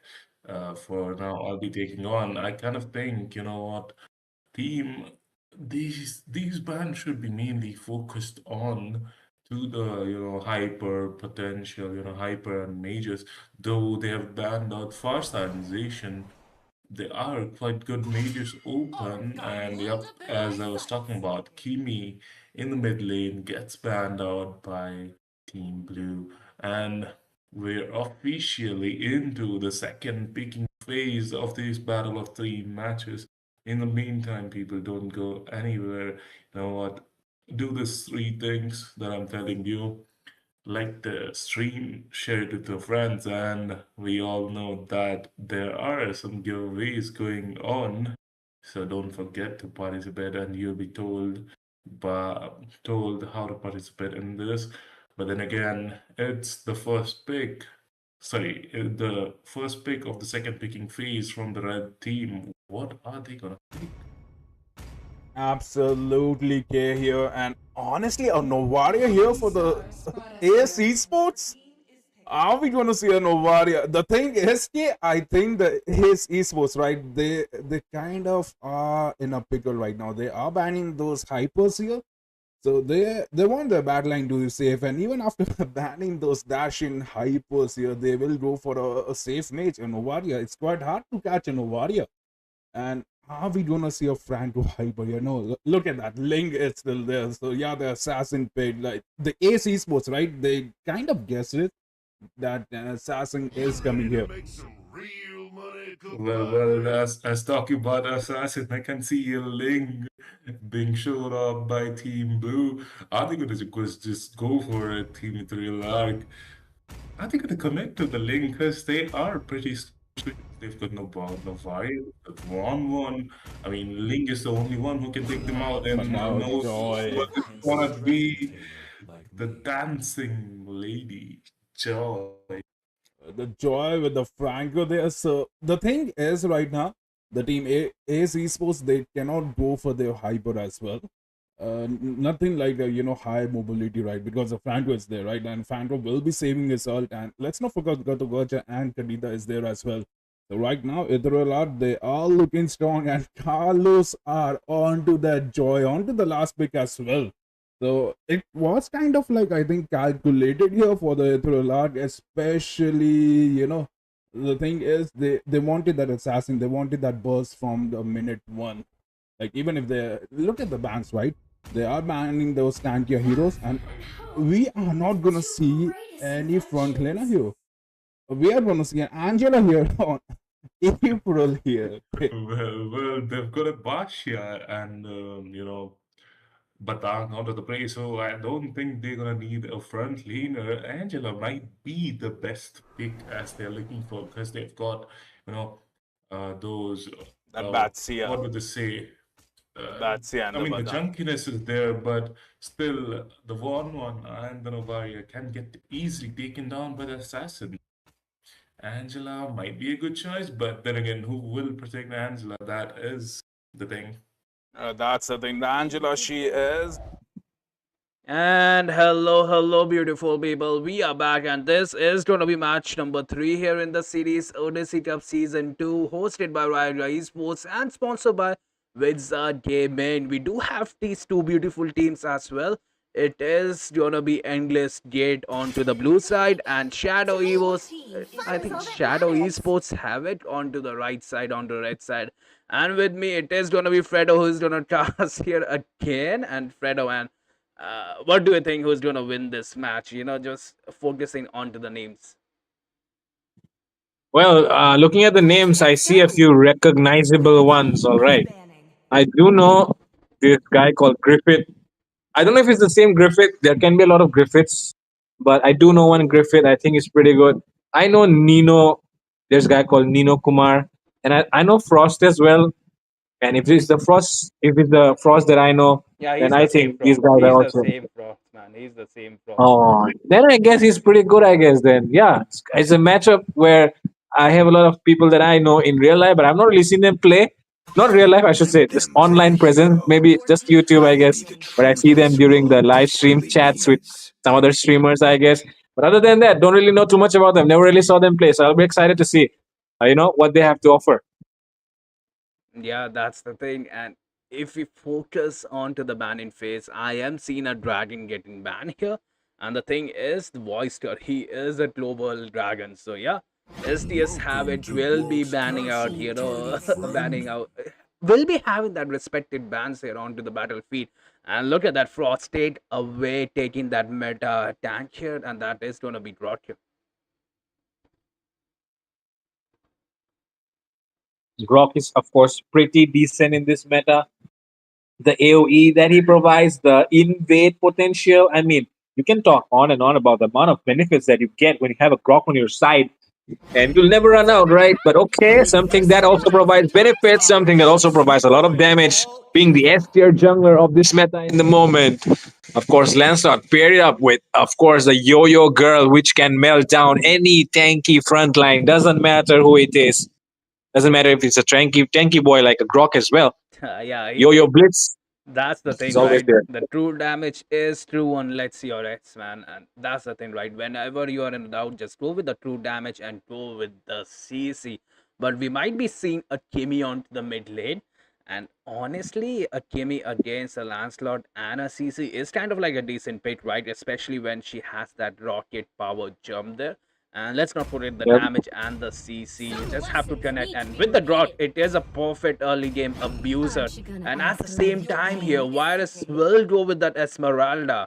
And look at that spell. It is going to be Vengeance. So it is going to be a little tough for that monster, that clock type of heroes there. Exactly. Basic attack will not be enough to melt down a Mesmeralda with Vengeance. You do need that Vengeance on cooldown if you want to melt down an Esmeralda. So yeah, that'll be something that the enemy has to keep in mind. But of course, while they are drafting, they cannot see the battle spells. Or That's can they? right. I don't think so they can unless they are, sniping them through the stream. But with that as well, Griffith here will be going with a Farsa. So the aerial strikes, the survivability, and the mobility is there for SDS Havoc. And at the same time, the Joy will get banned. So this kind of tells you, right, Fredo, that the Havoc here won't be Muscle going of for much iron CC and most tones of potentially, steel. that burst damage heroes. Yep. Seems like that case at the moment. Joy does suffer when you're having crowd control and, like you said, a lot of damage on your side. And sorry, yeah, of course. And with that, the side of Havoc, I'm not really understanding though. Why would they ban the dragon? But you just made it clear it's of course because of Frost. But yeah, Frost is actually playing the Rome, right? He's not really playing the Yeah, EXP right it's the now. Boyster. It's the Boyster. He is a global dragon. He used to be. Oh, Voisker. Mhm. Okay, okay. Sorry, my bad there. Yeah, it You happens, do man. It happens. I mean, you know better than me, bro, about this stuff because I've not really seen these teams play a lot. You know what you have, right? It's your tournament. You know it. See You know value in better than me? me. But yeah, You with should. that second phase going on right now, we're seeing the Fredrin getting banned as well. Okay, they do want this, Lancelot to just perform at the max potential. So right now, actually, there's nothing that can actually trouble him if you look at the enemy side. Not a lot of crowd control that can, stop this Lancelot from diving in. So what do you think can be picked up here by the side of Endless Gate, yeah, to make things harder for this Lancelot? Hmm. The thing is, have it right. They ban that Fedrin there, so they cannot go for that CC Fedrin there. That kind of taunts the Lancelot, and currently they might be out of options as well because the My assassin mission won't is work. to The protect alpha is still lives. there, but it gets melted. The Batsia is still a decent choice at the moment, but the thing is, the CC, the Farsa, it will just smell them. I don't know, Fredo. I don't know. How will you stop that Lancelot here? A Ruby onto the goal lane. Okay. And even the Vices is open, right? It kind of, balances it out. But then again, the Lancelot is kind of like a soft counter here. It is going to be a try. Uh, yeah, it's a soft counter actually. Even then, I think it's decent enough for troubling a moderately skilled Lancelot player. But of course, if you are someone whose name is I am him, then I don't think you're a moderately skilled Lancelot player. You are definitely one of those confident. Okay, I cannot say the explicit words, They call or me if you allow me to, Sunny, I would because have I liked to saved my describe Yeah, it, nation but from falling yeah. apart. it's totally fine, bro. It's totally fine. You have the green light. Okay, then if you allow me, then okay. And I But just when your took it name is away. I am him, I just took it away after seeing your enthusiasm. I don't trust you anymore. But we might see a yeah, Carmela there as well. But no, they will be going with that inbuilt anti-heal hero, the Batsia. That's a walking and running and spinning glowing wand right there. yep. And with that, I just thought of actually a better term which can be said. Mm-hmm. That is badass. Okay, that is all Mm-hmm. I'll say. Badass MF. All right, badass MF that you can ever imagine. Because I mean, nobody actually keeps that name. I am him unless he's that confident, right? But I feel like this guy is bruising with confidence right now, especially when he has that when he has on his that That's the kissing thing. Denzel Mm-hmm. Crispin as well. So yeah, let's see if that confidence takes him somewhere, or will he get defeated by this small crowd control that might interrupt him. Yeah, that's the thing, right? You have to believe it before you achieve it, and we just have to see how the thing is how both teams will perform in the match, right? They have drafted to the best of capabilities right now, and drafting is, I think, technically around 40% of the game. The rest of it depends on to the swarm board combos, advanced rotation, and let's not forget the calls, right? The communication is important. It's a 5v5. Yep, it's a 5v5. It's not about 1v1s, but of course about those 5v5s where five members play against each other. Coordination, cooperation, teamwork, strategy. That is everything that you need to throw on the table if you want to win the match and go ahead to that round of 16. We're in the round of 32 right now, and of course, it's a best of one series. There are no second chances here, just one best of one to decide it all. Who will be the one going towards the second phase? And with that, I welcome you all to the Odyssey Cup Season 2. This is the round of 32. The teams which are playing here tonight, on the blue side, we have Endless Gates. On the red side, we have Shadow Esports Havoc. And already, as you can see, there is a lot of poking game going on because, of course, two majors, two heavy hitters on both sides, Farsa and the Kimi.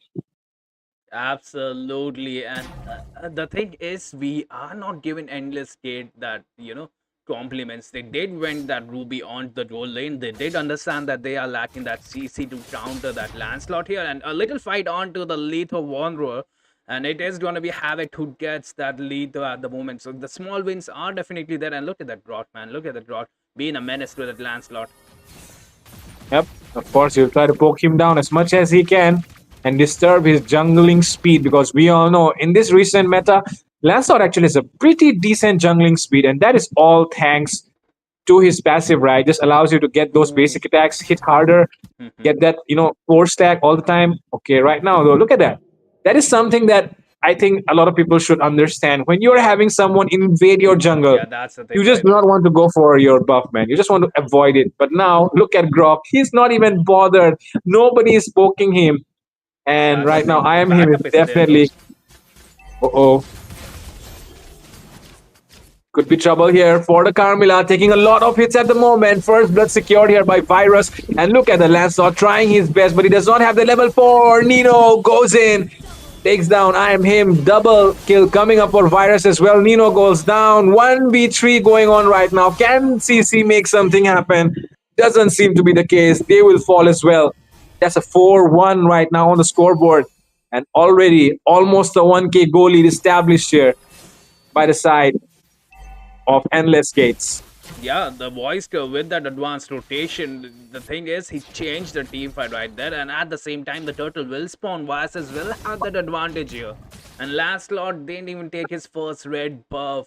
Vices already onto his second buff here, and look at that harassment onto the mid lane. They want the utilities to get pop off. Esmeralda jumping in, Griffith goes down at the moment. And that's the green light right there that we can contest for the turtle. And look at that Havoc. They realize that they are behind in gold. They are behind in resources, even the HP. And they will gank onto that Ruby. Ruby does not have that flicker, so she can go down. A little bit of shield from the turtle might help him, but no. He gets taken out, so that's the thing, right?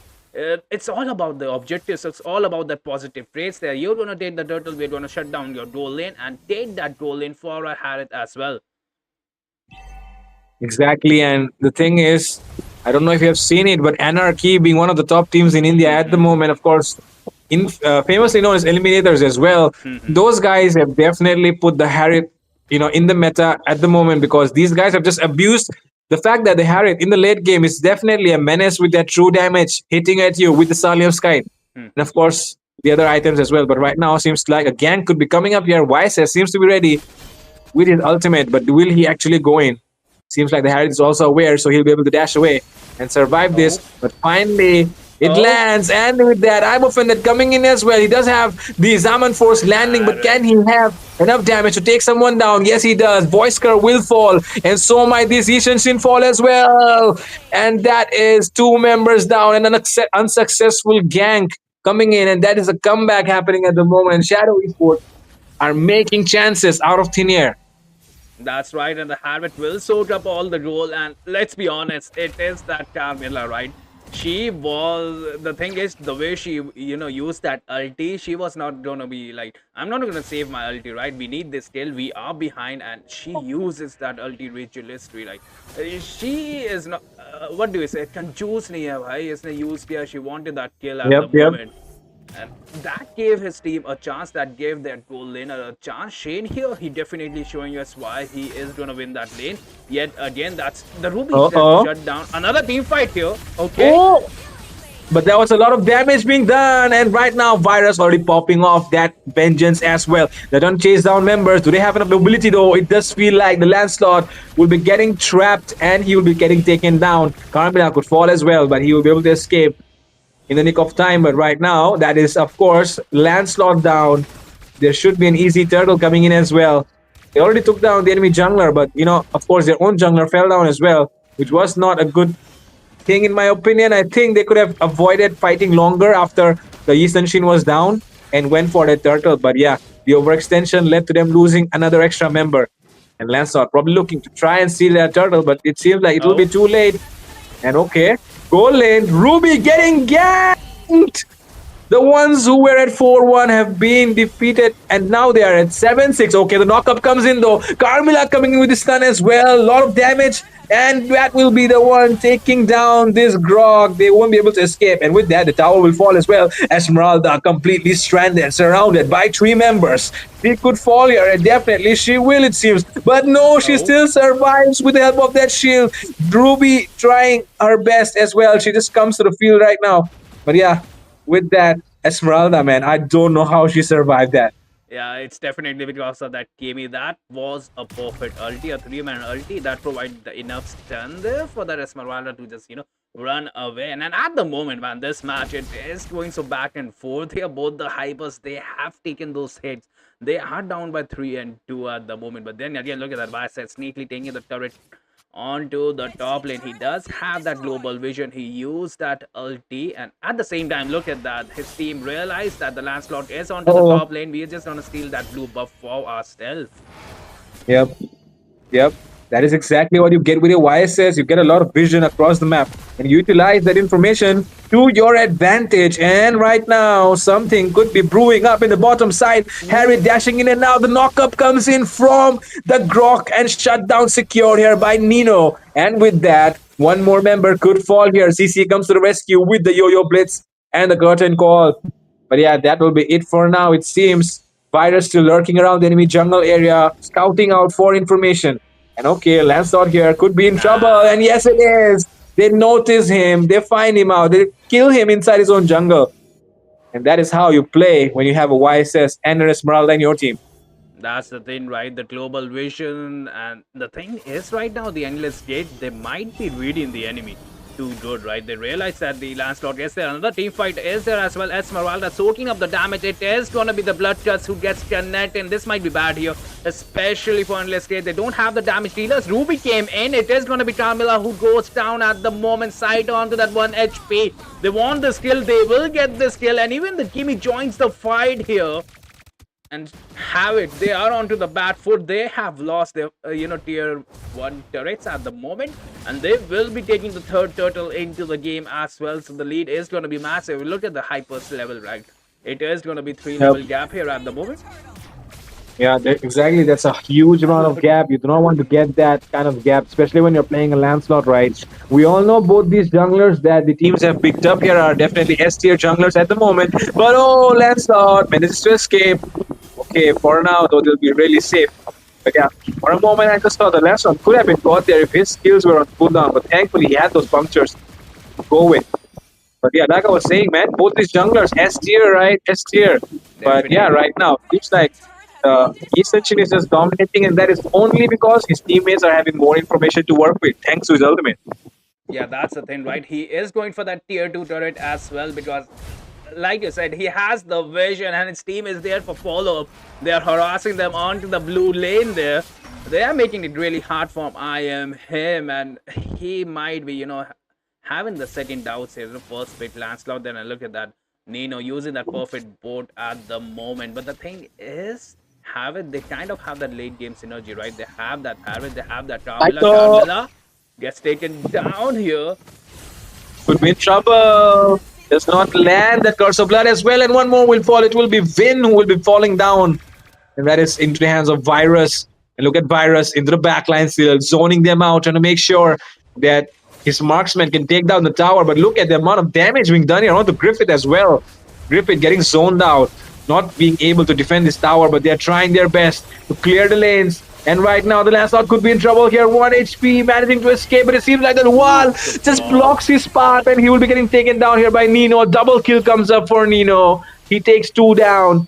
And of course, with that tier 2 as well, this is good news here as they have broken down all the structures. Only the top one remaining. And the Lord is coming in less than 10.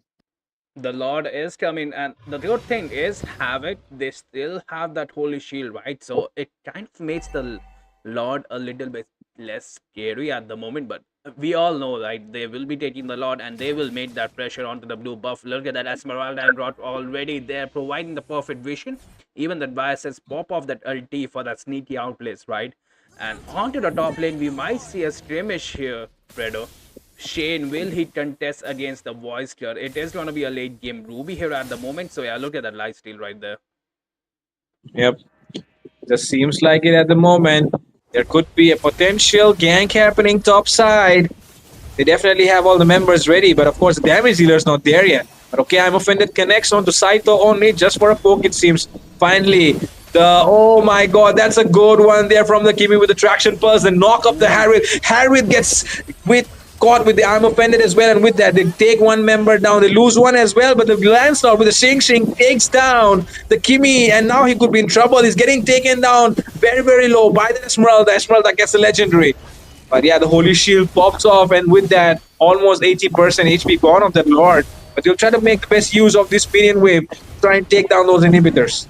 Yeah, the inhibitor turrets are kind of low. They are onto that 50% of the HP. And look at that Ruby. She is back to that full HP as well. And honestly, Habits, right? They were able to defend this pretty good, especially that Blood Thirst there. And they are onto the mid lane. Look at that. They are onto that YSS. The stun misses.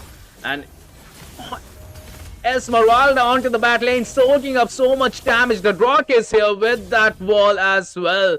The drought with the walls has been crazy, right? He got that Lancelot and he provided that second life to that Esmeralda as well here. Exactly. Grok has been crazy. Frost has been crazy. And with that, everyone on the side Oh, okay, something could be happening here. And with that, Lancelot might be getting caught again because of the wall. But okay, this time he Oh, had that endless. Okay, but no, look at that. Look at Nino coming in from behind with the flank. Takes one down, takes two down. Could be getting three or four as well. But Fetrick is the one who gets the less of the kills. And that is an enemy wiped out with the mid lane approaching. And this is the end here. Endless gates have, of course, taken esports havoc, Shadow esports havoc towards the endless gate, actually. that's right. The endless gate. They take this victory with that, the final push, the final skirmish there, and the gank was perfect, right? The way the Esmeralda and the Biases ganked onto the backline, they realized that we need to take these heroes out before we are able to finish, and they didn't even take the last Lord. The Lord was at that 70-second CD at the moment. And I think, Fredo, we will be taking a short break as well. We are behind the schedule by 2 minutes, and the Rival Trivia is there to provide you those juicy diamonds. Just answer about MLBB, and you will be getting those diamonds into your account straight. Season 2, the third position, best of 3, the red team versus blue team. The blue team, Eternal Arc, and the red team, Essendra. So we also have a giveaway here. So stay attached till the game finale. We will be having a giveaway. And if you are new to the channel, if you are old to the channel, please like the stream, share, and comment your thoughts about the gameplay. I'm your boy Axel, here to cast with amazing caster here, K. You'll be right back at the time. But yeah, let's continue our Crowned by game heaven's major drop mandate, pick. my legacy shall endure. Well, you know what, Axel? Nice meeting you, and thanks to you guys first for giving the opportunity to cast in the third place finals. It's gonna be happening at 9 p.m. But as of now, we are looking at the third place match, and I can already see Zacian being banned out. What are the thoughts about this? Exactly.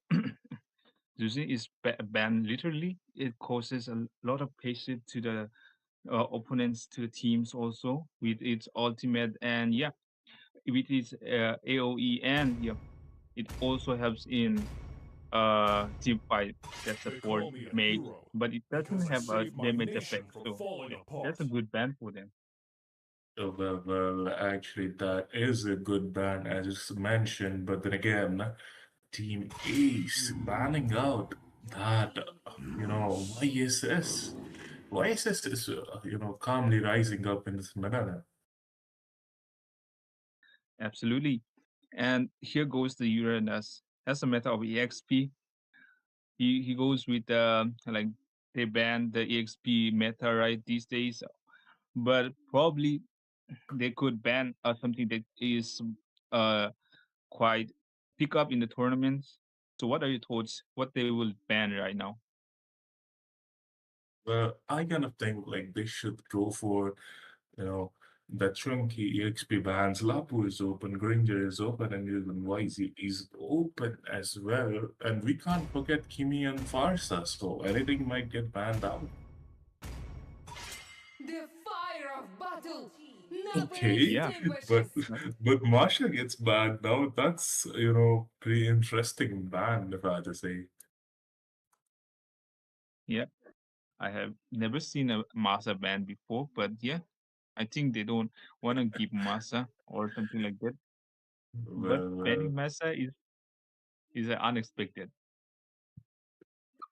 yeah, exactly. As I said, it is kind of unexpected, but then again, I'm kind of interested in what is Blue Team gonna ban. Is it gonna be a Lapu or, those burst potential mages Farsa? Okay, it Let them is the play the chunky hero. black dragon that I gets will be banned the out. truth this world desperately needs. Yep, the chunky as it is strong and reliable for team fights. Yeah, EXP lane. It's always in the king of EXP because it has a lifesteal problems. though this Yuzong can be effective for the team. That's a good ban. Right now, the red team is picking up. Okay, what's your suggestion on this ban right there? Do they ban the Well, support or do they ban the yeah the tank? you know what? I'm kind of thinking they should ban that Lapu Lapu because, you know, blue team I'm got the not the first only pick, one but bound by ooh, this okay, it's gonna chains. be that Phobius. But we can't forget about Lapu though. Like he is open, and we have seen in many matches that he gets picked The out, but it's gonna southern be seas are Kadita coming from my Snipes. domain. I saw Snipes Kadita. It's quite awesome. Like he just goes in between four men and stuns four of them, dealing a lot of damage so that the hyper can finish off. So they might have something, planning inside their head. What should they pick next? What do you think, Yeah. Axel?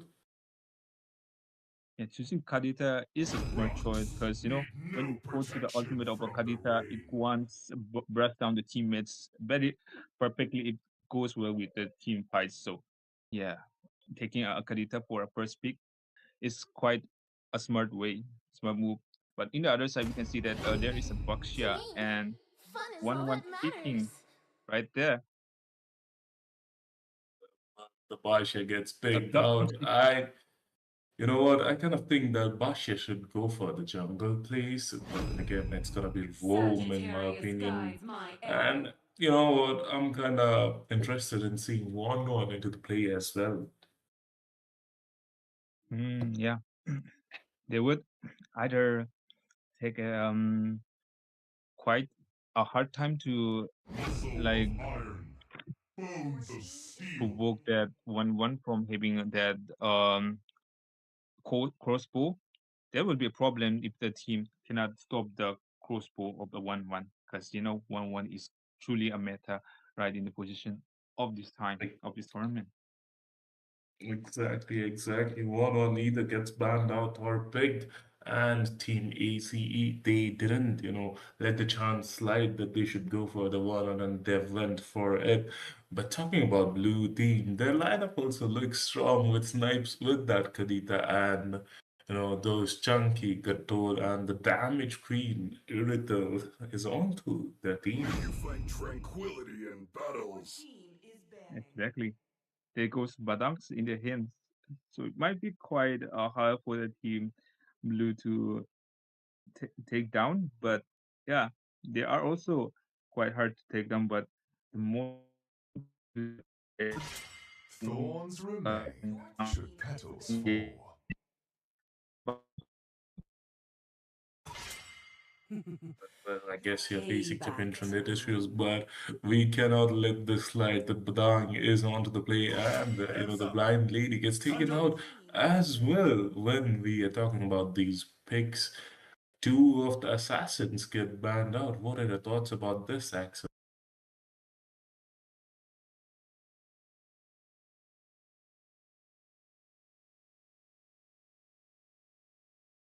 Yes, Axel will be right back. For now, I'll be taking on. I kind of think, you know what? Team, these bands should be mainly focused on to the hyper potential, hyper and majors, though they have banned out fast organization. They are quite good mages open, and Orguled yep, be my as I was talking sights. about, Kimi in the mid lane gets banned out by Team Blue, and we're officially into the second picking phase of this battle of three matches. In the meantime, people don't go anywhere. You know what? Do these three things that I'm telling you, like the stream, share it with your friends, and we all know that there are some giveaways going on. So don't forget to participate, and you'll be told how to participate in this. But then again, it's the first pick. Sorry, the first pick of the second picking phase from the red team. What are they gonna pick? Absolutely, K here, and honestly, a Novaria here Shooting for the stars spot us AS here. Your Esports. team is picking. Are we going to see a Novaria? The thing is, K, I think that his esports, right? They kind of are in a pickle right now. They are banning those hypers here, So they want their backline to be safe, and even after banning those dash-in hypers here, they will go for a safe mage, a Novaria. It's quite hard to catch a Novaria. And are we gonna see a Frank to hyper? Look at that. Ling is still there. So yeah, the assassin paid like the AC sports, right? They kind of guessed it that Welcome back again to Odyssey Cup Season 2 powered by Rayuga Esports. We are once again here, and I'm your boy K. Where alongside me there will be Silver, and we'll be casting through these matches. It is the fourth match of the day. It's between Yama Esports and Team BLSK. Yama Esports onto the red side and BLSK onto the blue side. But hello, Silver. How are you feeling today about this match? Because, Yama Esports is very familiar and there is a underdog team, BLSK. How are they going to perform against them? That was a wonderful introduction coming in from UK. And as you've just mentioned, both the teams, I have high expectations from Team Yama Esports as well as Team BLSK. Quite underdog for that name, but let's see how they perform. Looking at the bans, quite unusual ban for a President. What do you think that? I mean, Fredrin kind of works now because mainly people are prioritizing Lancelot, Hayabusa, and YSS into the jungle as well as Fredrin. So I guess it's a good ban. But then again, Bashia is a good ban as well. But talking about Yama Esports, they are prioritizing those assassin and meta bans. So they are planning something to do, go for a Lancelot, but then again, it gets taken out by BLSK. Yep, absolutely. The moment you mentioned about the meta junglers, they just took out Lancelot as well. So there's like total of 4 junglers being taken out because Baxi could be counted as jungler as well because he's used currently as a jungler more than a roamer because of the current meta right now. And let's see how the draft goes pretty well. And the Zuxian's been taken out from the Yama Esports as well. Now look at third ban. It's going to be a Grok. So you can see there's a CC opened as well right now, but oh, they just locked in. Like that's like Okay. auto lock on that Ethan. Yes, sir. And Airtel will work, quite good as well. But there is always a Granger in the Harriet Open, but Granger can't perform well against the Airtel. So I guess Yama Esports, they are going to prioritize something like Harriet or something else onto the goal lane, but not especially that carry. But, Natalia has been shown up. Yep. Yeah, I totally forgot about this Kalia because she is a good roamer in this meta as well. And yes, as I Oh, talk about that, Kalia gets logged out along with CC. our prediction's going pretty well, okay? And the Kalia has been locked up along with the CC, as you've said. Okay. Now it's the time for the team BLSK to bounce back. Now they're going with the Arlo to lead against the CC. Do you really think that Arlo will be able to match the pace of the CC?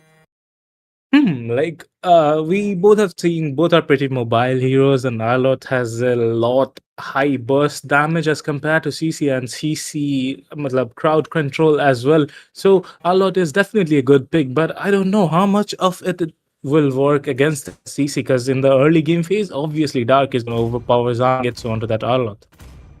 That's definitely true. And but in the first turtle, we were deciding one because the Arlot's final slash, if it deals at least like give the CC to at least more than 2 people, then it's going to be fatal. As well as for the jungler as well, if he disrupts the retribution, it will just give them the upper hand to get the first turtle.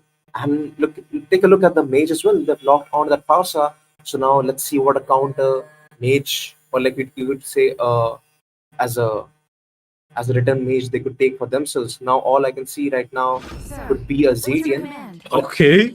It's going to be Lomlo on that Fami. A bold pick coming from Team Yama Esports. They've logged onto the Fanny and banning out that Gatot into the second ban phase. But talking about Team BLSK, their draft is looking quite good as well. Iritel is there. Farsa is there for the burst damage. Now they need some tanky heroes like Sangetsu has to go, semi-tank build to sustain some damage. But I don't know what they're cooking. But right now, BLSK onto that ban phase, they are going to take out some, marksmen here because Harriet is open, Granger is open. I mean, we know Granger is getting countered, but it's Obsidia onto the chopping board. How do you think about this ban? Obsidia against an Ethel, I guess that's a viable ban right now. But won't you think that a Bruno or a Harit would work better than Obsidia? I think Yeah, so. I think so. exactly, exactly. Yeah, I mean, Obsidia does have the damage onto that late game phase, but Irithel spikes at level 4. And even without items, Irithel can deal a lot of damage onto Obsidia. So I don't think Obsidia ban was a good ban right here coming from BLSK. But Team Yama Esports, they are not giving up. They are taking out their, enemies. Kufra gets banned out to target that Fanny. I mean, of course, when there is a Fanny, a Kufra is a must ban. Yep, that's crisp ban right there. And I just want to say something here. Like if the team BLSK goes for a assassin jungler, I don't think in the early game if the Fanny goes for the invasion, I don't think they stand a chance in the early game because take a look at the Fanny. And they also have a Kalea. So in the early game, there will be some skirmishes. So they need a tanky frontliner as a jungler as well as the roamer. So all I think right now as a Okay. high jungle for themselves. Yama Esports trying to play it bold by picking up the Selena because Viol onto that mid lane along with Kalia and Fanny. I mean, Selena deals a lot of damage, let's be honest. And, into the right hands, she can be a menace, but Team BLSK, how are they going to reply to that Selena mage? I mean, they do have a Farsa, and in the late game phase, Farsa and Selena have like a lot equal damage, leaving the fact aside that Farsa has a longer range. Yep, that's definitely true. In the late game, she does have long range, but you can see there's Lom Lom on the parry. So I'm pretty sure the moment he opens up the feathered airstrike, he's definitely going to find an angle to just bounce back onto it. And I No. feel like Kalia will be the one No to. way. And oh, wait a They second. There's going to be a Alucard on the jungler. they I don't know. I have no words for this Alucard pick. They are bold enough to pick a Alucard here against this lineup when Kalia is the roam. I mean, she can just go in, dive in, and take Alucard out of anywhere. And even Selena got that stun as a mage. So it's going to be quite interesting. And they also have an Akai to just properly disengage every fight as much as possible. Because if the Tsunami Slam lodges onto someone, there's definitely going to be heavy spin just coming right off the bat. Well, yeah, that's true. That's true. But then again, Misery. Once again, another bold move from Team Yama Esports. They picked the Ranger against the Irithel. It all depends on skills now. How he can, avoid Irithel's attack. Ohiberu. Yep. So, like, let's see how both teams execute their drafts properly. But I'm pretty sure, like, the draft will completed pretty far, and both the teams have a decent draft right there. And let's see how the early game goes so far. If the Lom Lom wants to go for the early invasion, let's see how it goes. Yes, sir. And with this, we are back again into the land of Thorn. It is going to be Odyssey Cup Season 2 powered by Raiga Esports. Team BLSK onto the blue side and Team Yama Esports onto the red side. It's Moba K on the casting desk along with Silver. And we'll be casting through this match right now into the mid lane. Abyss Theezy trying to pressure Don Quixote onto the far side. Asa looking quite low. Oh, wait a second. Just take a look at the Lom Lom. He wants to grab a kill onto that far side, but wings by wings, just saving his life right in the first minute of the game. And look at the early skirmishes, just as I told you, okay? Like on the Kalia, she's not even giving any Once again, convenience to her. But oh, wait a second, Lom Lom. Look how early flicker. Oh my god, no way, you're doing that. And he's already taking his lizard right there. And these TD filling in for the backup right there. Leonardo just wants to go back again for the backup on that Alucard and the blue buff. I mean, they have a serious invade potential Team Yama Esports and they're playing it pretty well. Selena trying to put down those abyssal arrows, but into the top bottom lane, Dark will be the one taking the first blood onto Zangetsu. Arlot falls down. This is quite crucial for Team BLSK. And the Pani, I think so. After the red buff, like you can definitely see some skirmishes on that Irithel as well. Right now, Dark, he's being totally isolated. CC? And look at the vengeance been used up as well. Every CC comes for the backup, but there's no escape for that CC. Alongside the vengeance been used up as well. And the first turtle will be spawning in the next 5 seconds. There's no EXP laner for the zoning. Sure, but your explainer will be back into the mid lane. Farsa gets caught out by the Abyssal while the one taking the kill onto the mid lane. Once again, bottom lane looking pretty empty. Dark comes back. Turtle is up as well. Abyss easy trying to deal some damage. Wait a second. Zangetsu definitely looking for an angle. He has the final slash right there. Dark. He wants to go for the zoning and wait. Oh no! The Abyssal arrow just lands right on the face. And the Fanny Lom Lom. Look at the early damage coming in. And the Zangetsu being totally isolated between 3 people right there. But the Alucard, he's still behind. He's not there for the backup. Could be the first free turtle. I mean, I definitely cannot pronounce that Alucard's name, but he wasn't there for the turtle fight, and the turtle will easily fall into the hands of Yama Esports. But on the top lane, Misery, he is trying to farm out a lot of minions in the mid lane because Selena doesn't need that much of farm. Akai and Farsa, they are protecting Alucard. Will that really matter right now? Because the Kalaya, she has the Tsunami Slam. She's just waiting patiently to catch that Alucard right there, and the Vials, Abyssal arrows are right on point. So Lom, could they just potentially want to take down on that Arlord? But oh, wait a second, a bit stagey, and the early damage coming in from the Misery, and look at that damage on that Irthil. Just zoned him out inside his own turret. That is quite a lot of damage for the early game Ranger against Irithel we are talking about. I mean, Irithel definitely has that movement. They just need to utilize that, but into the middle lane, Kalia trying to inch out every piece of vision that she can. Oh, that's true. And on the bot, so the final slash used up on Zangetsu. And Dark, he still has the vengeance right there. Abyssal arrow, but doesn't land it right there. Ultimate on CC, but sustains the damage of Zangetsu. Feather airstrike. And look at the Akai. Positioning is pretty good. And it's going to be Dark going down in the face of Akai. That was quite an overextension coming from him. I mean, he should have retreated when he saw that Akai, but Akai? Like, the feather voice airstrike was on point. Akai looking in danger. Abyss TZ, will he try to pick it up? Abyssal arrow connects. Selena will go for it. But oh, top lane, look at the top lane. Lom just grabs a kill on that Irthil right there. The only moment he got was to take out of the turret, but yet Lom was the one to find angle and get that Irthil down.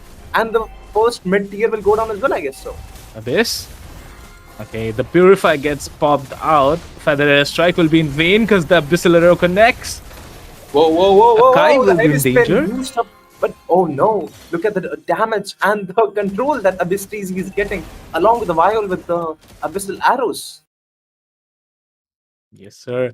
They are playing it pretty well. Alucard trying to hide out under the bush. Arlord looking quite low as well. Abyss TZ is in danger. Alucard with the ult will be able to take him down. And yes, it's a kill.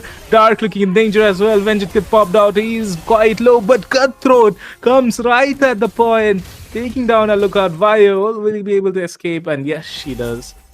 Oh my god, that's a good execution coming in right for the first minute of the game. Just take a look at the Yama Esports, that Fanny. She's keeping her vision like in totally, unrevealed. The moment the Irthel or the Power just shows up, that's the moment for her to just dive in and grab the kill. And that's what's happening every single time.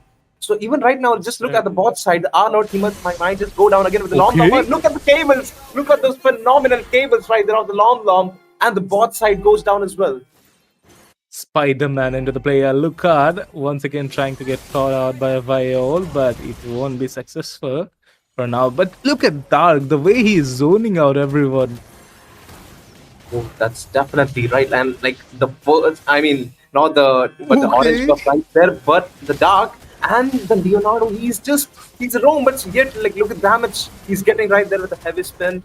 He actually didn't use a heavy spin right there, but inside his own turret was trying to zone him down, but still goes down again. Zangetsu with it's going to be the Tsunami Slam dragging him within the 4 people right there with the Irthil. She was too far away from his team and goes down as well. It's going to be Misery just grabbing the kills and the tier 2 on the bot side. This is what I was talking about. Look at Abyss TZ. He was quite low and now he's full HP. This is what a Kalia can do. The Purify gets popped out from Don Quixote. Now he is in quite danger because Viol isn't letting go of that Abyssal arrow every time connecting. But Misery landing that final hit onto the Fanny. Fanny gets taken out. Zangetsu trying to use that final slash, but he will be quite low and taken out as well. Misery with a double kill here onto the mid lane. Yama Esports completely dominating this match with a 3-2-15 score in 7 minutes into the game. That's the thing is the 7 minutes of the game, and yet look at the level of the Fanny. It's like Okay. almost 7 minutes and 11. He's on level 11, so that's quite impressive. And Lord will be spawning in the next 45 seconds. And Lom, man, I'm just impressed by the cablings he's doing and just grabbing the kill right there. But he's still, Okay. oh, but wait a second, but it's going to be Run's commission has been taken down with the final slash comes in on the dark, but it's just gonna bait out right there. Viol, it's going to be the ability strike, but look at the tsunami slam, just tracks down the Zangetsu and goes down with the monster kill for the misery. Kalia, oh my god, at this teasy, he is doing quite a great job. And look at Viol, she hasn't missed one of her stuns till now. That every Asian kid that the parents need. That's the that's the going to be the problem right here we can say about. But But oh my Akai, god, look at the Rhapsody damage pops in, and it's going to be Leonardo just going down right there. Dark just secures the kill, and he's inside the base right there inside, just going to deal a lot of damage and sustain that he has right now. But oh no, Long, you cannot do that inside their own house. You cannot beat them up inside their own house, man. Someone stop this guy. Lom with this perfect cable and Viol with the perfect stun. Yama Esports is being a powerhouse, overpowering Team BLSK. Alucard once again gets stunned. Tsunami Slam comes right in. And it will be Granger who falls down. Once again, double kill, triple kill for Misery. Will it be a Maniac? They're looking for it. Don Quickzote is quite low as well. And Misery, will he do it? And it's a godlike for Fanny. I mean, they should have given Maniac. I feel that treatment quite well from my own teammates, but Misery, he must have felt that again from his teammates as well. And this is going to be over for Team BLSK as the Team Yama Esports secures the win, as it's been totally flawless for them. Absolutely flawless. Yes, sir. What a match. What a match coming in. Team Yama Esports showing complete domination, I guess. And the MVP is none other than Misery. I mean, he did a great job. Look at him with this KD of 9-0-3. Well, The moment we, the moment we were thinking that in the early game he wasn't doing like taking team fights or like any damage skirmishes right there, but then he comes with the MVP and the KD of 903. That's the actual determination of a gold laner. And where do you think the things went wrong, Kay? I mean, the early was quite good, but then again, Zangetsu couldn't give that much of CC, and he was getting taken out once in a while. Same for Iritel as well. I mean, she was doing a good job, but Akai's rotation wasn't enough to, protect her from those cutthroat and Fanny's cables. So I guess that is where the lost. And talking about Yama Esports, they didn't make a job here. I mean, especially Abyss TZ. Especially Abyss TZ. That should be the MVP guy because the Tsunami Slam and the Flicker combos were right on point. But please, we must not go anywhere because we'll be back with another exciting match like this in just a short break. Season 2, the third position, best of 3, the red team versus blue team, the blue team, Eternal Arc, and the red team, Essendra. So we also have a giveaway here. So stay attached till the game finale. We will be having a giveaway. And if you are new to the channel, if you are old to the channel, please like the stream, share, and comment your thoughts about the gameplay. I'm your boy Axel, here to cast with amazing caster here, K. You'll be right back at the time. But yeah, let's continue our Crowned by game heaven's match drop mandate, pick. my legacy shall endure. Well, you know what, Axel? Nice meeting you, and thanks to you guys first for giving the opportunity to cast in the third place finals. It's gonna be happening at 9 p.m. But as of now, we are looking at the third place match, and I can already see Zacian being banned out. What are the thoughts about this? Exactly. Using is banned literally. It causes a lot of patience to the opponents, to the teams also with its ultimate. And yeah, with its AOE, and yeah, it also helps in team fight that They support call me a mage, hero but it because doesn't I have a saved my damage nation effect. from So falling yeah, that's a apart. good ban for them. Actually, that is a good ban, as you mentioned. But then again, Team Ace banning out that, YSS. YSS is, calmly rising up in this banana. Absolutely. And here goes the Uranus. As a matter of EXP, he goes with like they ban the EXP meta right these days, but probably they could ban something that is uh quite pick up in the tournaments. So what are your thoughts? What they will ban right now? Well, I kind of think like they should go for, you know, the chunky EXP bands. Lapu is open, Granger is open, and even YZ is open as well. And we can't forget Kimi and Farsa, so anything might get banned out. The fire of battle never Okay, Yeah, but extinguishes. but Masha gets banned now. That's, pretty interesting ban, if I had to say. yeah. I have never seen a Masa ban before, but yeah, I think they don't want to give Masa or something like that. But Well, banning Masa is unexpected. yeah, exactly. As I said, it is kind of unexpected, but then again, I'm kind of interested in what is Blue Team gonna ban. Is it gonna be a Lapu or, those burst potential mages, Farsa? Okay, it Let them is the play the chunky hero. black dragon that I gets will be banned the out. truth this world desperately needs. Yep, the chunky as it is strong and reliable for team fights. Yeah, EXP lane. It's always in the king of EXP because it has a lifesteal problems. Though this Yuzong can be effective for the team. That's a good ban. Right now the red team is picking up. Okay, what's your suggestion on this ban right there? Do they ban the Well, support or do they ban the yeah the tank?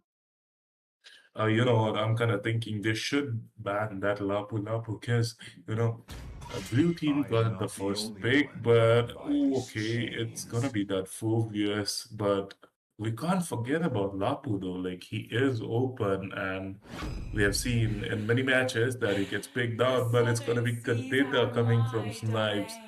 I saw Snipes Kadita. It's quite awesome. Like he just goes in between four men and stuns four of them, dealing a lot of damage so that the hyper can finish off. So they might have something, planning inside their head. What should they pick next? What do you think, Axel? Yeah, choosing Kadita is a smart choice Rocks because need when no you go to the protection ultimate of a from the Kadita, it rain. wants brush down the teammates very perfectly. It goes well with the team fights. So yeah, taking a Kadita for a first pick is quite a smart way, smart move. But in the other side, we can see that there is a To Baxia me, and fun is all one that matters. picking right there. The Basha gets A picked tough out. You know what? I kind of think that Basha should go for the jungle place, but then again, it's gonna be Rome in my Sagittarius opinion. guides my arrow. And you know what? I'm kind of interested in seeing one into the play as well. Yeah, they would either take quite a hard time to Muscle like of iron, bones of steel. provoke that one from having that crossbow. There will be a problem if the team cannot stop the crossbow of the 1-1 because one is truly a meta right in the position of this time Like, of this tournament. exactly. One either gets banned out or picked. And Team ACE, they didn't, let the chance slide that they should go for the one and they went for it. But talking about Blue Team, their lineup also looks strong with Snipes, with that Kadita and, those chunky Gator and the damage queen Irithel is onto their May team. you find tranquility in battles. Exactly. There goes Badams in their hands. So it might be quite hard for the team blue to take down. But yeah, they are also quite hard to take down. But the more Thorns remain should petals fall.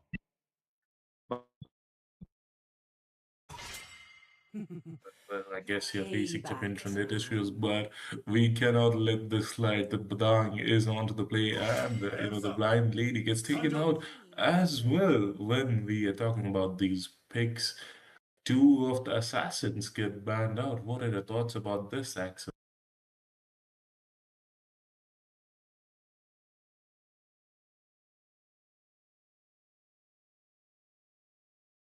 Yes, Axel will be right back. For now, I'll be taking on. I kind of think, you know what, team, these bands should be mainly focused on to the hyper potential, hyper and majors, though they have banned out Farsightization. Hi guys, it's me Silver here. Welcome back to Raiga Esports Odyssey Cup Season 2. This is going to be another exciting match for today for Team Therapist and Team Nexus. Let's see how both the teams perform, and it's going to be K and me Silver as your casters for this match. So K, how hyped are you about this? I mean, there is a team with my in-game name that is Therapist, so I am gonna be a bit biased towards them. So on the blue sides, there's Therapist. On to the red side, it's going to be Red Nexus, and a lot of common heroes are getting banned out. Last time, Yama Esports dominated with that CC and Kali, and this time they're taken out. They definitely don't want that same treatment as the last match they just got delivered. So yeah, they're just taking out the bans right there, and the Kadita as well as the Angelas goes off as well. So let's see if they want to prioritize the Lancelot or the Vices, since the team therapists have the first pick. I mean, I definitely have the first pick, so I am going to pick a Lancelot if it's getting open, but I don't know about Team Therapist. They are definitely cooking something, and I guess they will be looking out for those bans because a first pick Lancelot is very common nowadays.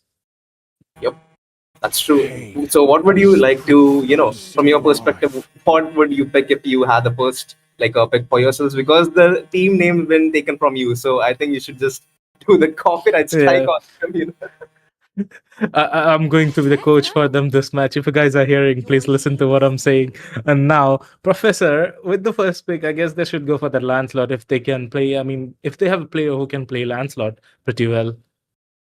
Yeah, so basically, Gay is gonna go for the Lancelot. I mean, sorry, the team therapist is gonna go for the Lancelot. Could be possibly or the Vices as well. Let's see though. well, we have to look out for that. But for now, they are definitely thinking a lot.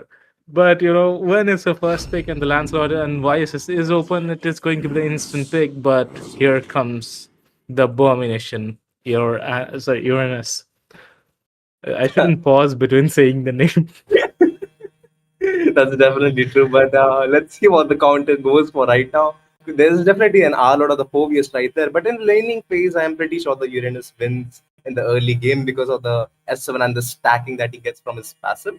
So as a counter pick, I'm really wishing like if they go for a mobile hero like Thorns an remain Arlord. should But petals oh, fall. I well, think I think our someone is listening to me. I was going to say that, and it's going to be neat, like who's gonna go for the Lancelot and degenerate. I guess Zuxin just Hmm. pops in. I mean, when it's a Uranus onto the opponent's side, you don't want any burst damage because no burst damage will be able to take him down completely. So I guess Jushin is a good pick to delay Uranus into jumping up into doing a 1v5. So it's a good pick against the Jushin. But talking about Team Not even Therapist, a my Granger gets enemies. logged on. They call me a hero.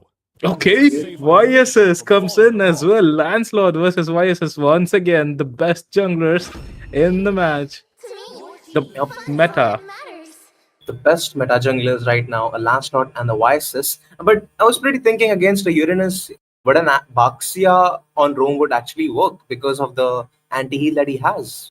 So you could just hit the S2 again and again to stack it up, and the team fight could actually take him down. I mean, that's a good way, but Farsa gets taken out because they have too many squishy heroes. One is there because with one feather airstrike, the damage coming from one feather airstrike will be able to take down one completely into the late game phase. So I guess it is a good ban. But for now, Team Therapist, they are looking out for some tank or EXP bans right now.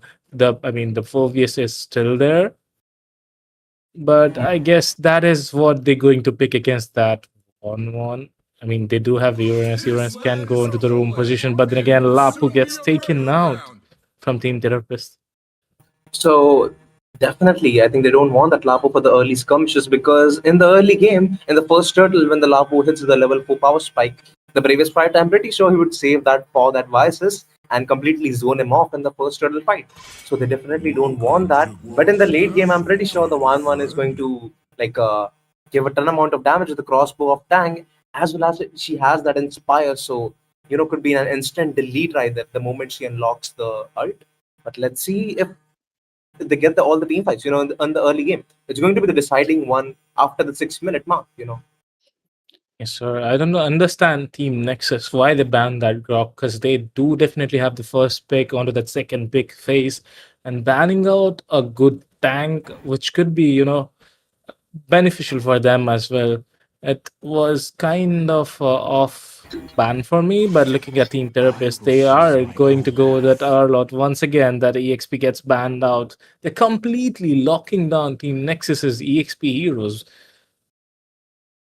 Completely, they've been just taking the EXP laners out. But right now, they have a Gato which would actually work on an EXP as well if they actually want a frontliner and could put like like a Khalid or someone. But Super Jesus just locks onto that Ooh. Esma.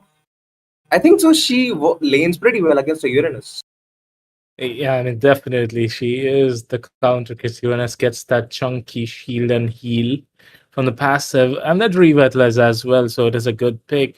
But Team Therapist, I guess, they should be going for that. Okay, sorry, Kali has banned my bad for not looking up to the bans, but Gatod gets shown up. How do you think Gatod is going to counter a 1-1? I guess they should definitely go for that, focus into the room position. Will that work? Could be difficult, possibly in the early game because he won't even have the infernal pursuit. But in the late game, yeah, could be because of the 1-1 stashes. But I feel like Khalid on the roam on both the sides could work decently because you see, like it would work more better on the team Nexus because they have two marksmen. Definitely, Khalid would have been a better pick. And you know what? If one of the four maps was here, the new patches maps, when Khalid is onto that expanding reverse map, he is just being. Oh no. He overpowers everything, man. He just rotates way faster. I've got the treatment. That's why I'm just like, oh no, man. But still, like, I guess Gato is still viable here, like because it's just me on that Gato. You see. Yeah, definitely. Gato is still a good pick against the composition like this because they have got that, YSS is there, Granger is there as well, and he is going to soak a lot of damage even without that vengeance. He has that revitalize spell which he can use it to save his teammates, but for now, we just have to wait and watch what is going to happen. Yep. And I really like the small logo that they have of a star on themselves. Let's see if they get the winning star as well. But both the drafts been going pretty well, decently. So let's see the early game how it goes. They have they have two marksmen. So let's see how well they executed. And the professor is going on the quantum charge. Most likely, I've seen Vice's players on the killing spree though. Yeah, definitely. Thanks for pointing that out. But we are back again into the land of Thorn. It is going to be the match number 5. Match between Team Therapist and Team Nexus. Both of them are doing it pretty well. The drafts are looking quite good. Gatot is trying to give that vision to abuse that room, but he only gets a little bit of 30 gold for now. Look at the Belric. He is also trying to get the minions for the Lunox, right? And oh no! Just look at the position of that Uranus, right? That he most likely gotten that blue buff, but that was such a clutch moment for that Lancelot. Yes, sir. And if Degenerate was there in the perfect timing, it would have been the first blood for Team Nexus out there. Gatot with this is level 2 as well. And even Balearic. I love the fact how the roamers are getting leveled up so soon. That's the funniest thing right there after the next, I mean, in this current patch note. But let's see how the one. Oh, wait a second, Sigrid. I think he Okay. was just trying to get something, but Pliny gets spotted out. Vengeance get popped out. Mikey looking quite low, dealing a lot of damage onto Belleric. Belleric will be able to escape with a slither of HP. Professor hits that level 4 mark and will be up ready for the gank into the goal lane once again. They're not leaving it. Lancelot has joined the fight as well. yep, that's definitely true. But Professor, he doesn't have the retribution onto himself. If they've gotten that good control right there, but could be a small fight taken. Okay, Fellaini getting pretty low. Look at that HP he escaped, but it will be Professor getting the kill onto the Gatot Kasha. It falls down, first blood onto the name, but Zushin as well securing that kill onto the Belleric sneakily. Oh no, that's not what we actually expected to see because the Vices, he still didn't have the retribution. They could have just crushed the turtle and get him for free. But that that mountain shocker just decided the life of, like Gato right there. But another fight will be taken off. The Super Jesus joins the team fight right there, as well as the Wolf Zeno right there on the blue. I mean, actually, the orange buff is still been taken by the Professor, but some fight been taken on right there. Yes, sir, with this, the turtle fight is up. Meat is there. Belleric trying to provide and dish out some vision up to there. But Wolfzeno and Fellaini gets turned out, and it will be once again Belleric falling down. Wolfzeno looking pretty low. I mean, this is what a Zushin can do into the early game phase. You just have to be very careful. But wait a second, the mountain shock is still there on that Vices. He's trying to get an angle Yes. right there, but he couldn't. So he will try his best to seal the turtle, but he wasn't able to do so. Once again, it's 3-1 score, 3 minutes into the match. Both of the teams looking quite good. I mean, they're playing it very safe, especially the junglers. Lancelot is doing a good job as well. But Granger, Granger's being stuck inside his own turret right there, Mikey. And look at the positioning of the Belleric. Belleric, who's been taken down right there. okay, looking quite low. AOG gets popped out, connecting onto Professor, but he will escape easily. Mikey looking quite low, but they won't be able to deal some damage. Meets once again, travels into the fight. One Professor barely survives. Yup, that fight would have been really fatal for that Vices, but the Phantom Execution was already used from that Lancelot that just saved his life possibly. And there's also Mountain Shocker right there on that Vices. So they can actually potentially take a fight right now because Zuxin, I guess she's staying alongside with the Gato most of the time. So it's pretty hard to gank the Zuxin, possibly get a kill on her. But an Asme, I guess he could actually go for it with an Uranus setting up the control right there. But look at the positioning of that Beldrick. Once again, Mikey gets that, arrows connecting onto Vengeance gets popped out by Valeric. Lancelot comes right in and takes that kill. Ring looking quite low as well and will be taken down. A double kill for Lancelot right there. Will he just go inside and take that kill onto Sigurd? But no, it's not the case. He's trying to play it very safe. Granger once again gets spotted out by 3 of them trying to escape. And he does it safely. Oh no, they're getting the turret as well as those 2-3 kills right there. It's going to be a lot fatal in the late game because 1-1 is already getting a power spike up. Yes, sir. And Belleric is being quite harsh onto his positioning. I mean, he is out there every time, even though he knows there is a Zushin who can catch him out and throw him inside the 5 people. And he doesn't have those defenses to sustain a lot. But Fellaini once again gets caught out. AOG pops in, connecting onto Belleric. Once again, he's quite low, but will he be taking down Zushin? Whoa. Tries to bring him down. It's a killing spree for Zushin right there. Professor trying to dish out some damage, but Nexus playing it pretty well. Once again, Lancelot goes into the Phantom Execution, dealing a lot of damage, but they won't commit once again because the turtle is up and it's a free turtle up for the grabs for Team Nexus.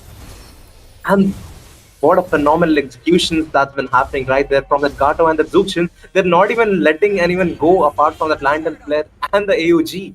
That's just too phenomenal, man. And the 1-1, she's just the cherry on the top like just giving the poke damage and opening the crossbow of Tang along with Inspire, just melting them down immediately. And that Lancelot, he's just trying to find an angle to destroy the damage of the Phantom Execution and the Thorn Rose.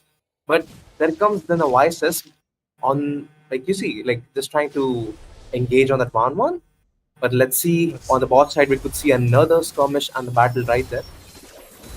But this time they will try to play it safe. They won't commit to it. But Esmeralda, okay, she's just trying to clear the main wave. I thought she was gonna jump into the Granger. Cause look at that level gap. Granger is level 6 and Esme is level 10. But into the bot lane, Vengeance get popped out. Once again, Belleric gets caught out. It's the two of the chunkiest heroes right there. But Professor looking quite low. AOG gets popped out, connecting onto two.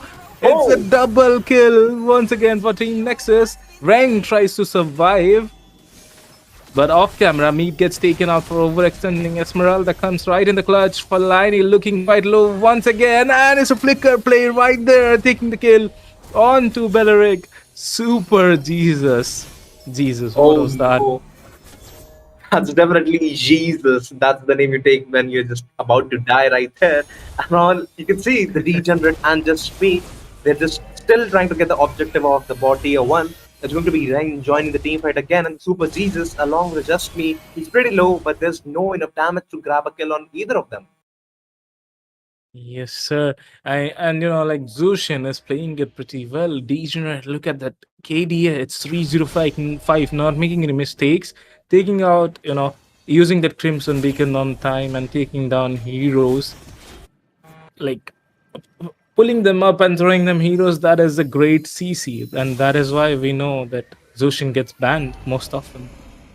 That's the reason that you ban Zuxin right there, and it's going to be already 8-minute mark. But look at the goal lead that the team Nexus has right now. But oh, another fight. Hey, Professor, trying to dish a lot of damage, but look at Super Jesus surviving every bit of that. Lunox dealing a lot of damage, but it'll be Super Jesus who falls down into the hands of Reng. The good counter for Esmeralda right there, but Mikey connecting that crossbow tank goes inside for Line. Once again falls down. Cigarette looking quite low as well. Look at the level difference. Mikey is level 10. Lancelot goes in. AOG gets popped out, not connecting, but Meat will be the one securing the kill onto Cigarette. Granger falls down. It is proving a lot viable to Team Therapist because Nexus are just dominating the field right now. And what a view we get to see from that Lancelot's ting ting ting ting combos, you see. And as the bot been traded out right there, the Wolf Zeno, he might have to sacrifice himself just for the Professor to escape. But let's see if he's willing to give his life right there. It's going to be Professor. Shouldn't have done with the Mountain Shocker. Let's see. Okay, once again, West looking quite low. Same for Super Jesus, but she flickers out. Lancelot goes in, trying to take that kill onto the Professor. But Phantom Execution is not there. And Thorn Rose gets popped out as well. Ring trying to dish a lot of damage, but she has to use defensively her light ult. No, that's not we were expecting to happen. But the Granger, he still doesn't have anything, and the KD is going poor as well. He's still trying to find an angle to get a lot of farm right there with the Lancelot. Just take a look at the Lancelot. He still doesn't have the Phantom Execution being used. About the AOG, will be just taking kill on Granger? He is alone there. What is he doing there? And he gets taken out by the toad. No, he shouldn't have done that because Lord's been spawning in the next 20 seconds. So he need his farm up, and just check out the Mikey. He's getting all the assists, the kills, the team fight participation that he needs right now, and the items so to deal a ton amount of damage. I think so. This is the point where one crossbow of tank could actually decide the entire match. Definitely. And Team Nexus are not giving up. They will definitely go for that lot because it is the safer way. And I've seen them playing it quite safe from the beginning. So they'll just do that. And look at Degenerate dishing a lot of damage onto YSS, zoning him out. And it's an easy lot for them. Absolutely uncontested lot right there, but the Wolf Zeno, I mean, the Revitalize is there to save him, but for how long is the question. Zushin once again with the Lantern Flare. I mean, come on, Zushin's Lantern Flare is scary sometimes. That's definitely scary and annoying at the same time. And the moment you get at least bounce back at least 2 times, you're going to get something bad out of your mouth. But oh, wait a second, we could see another fight right there. Yes, sir. The fight goes in. Belleric once again looking up low. Vengeance getting popped out. AOG will be the one taking out kill onto Belleric. Professor looking quite low as well. Esmeralda comes right into the play, dealing a lot of damage. And Team Therapist has the backup for now. Team Nexus looking to take down the tier 2 turret, and they will be successful in doing so. Will Zeno looking quite low, will be taken down once again. Super Jesus is not giving up. Lancelot trying to go in, but he won't be able to do so. The gold shield gets popped out from two of the lanes. Team Nexus are completely dominating the battlefield right now. Therapist will be trying to save themselves from this stampede, and they will be able to do so. Yep. Let's Okay. see if there's a good luck charm from K or the team therapist right there, because the bot tier is going down as well as the Phantom Execution. Oh, Okay, once again, they have got that opening. I mean, Team Nexus, they are not making any mistakes. When they're low, they're going back at the healing and coming back.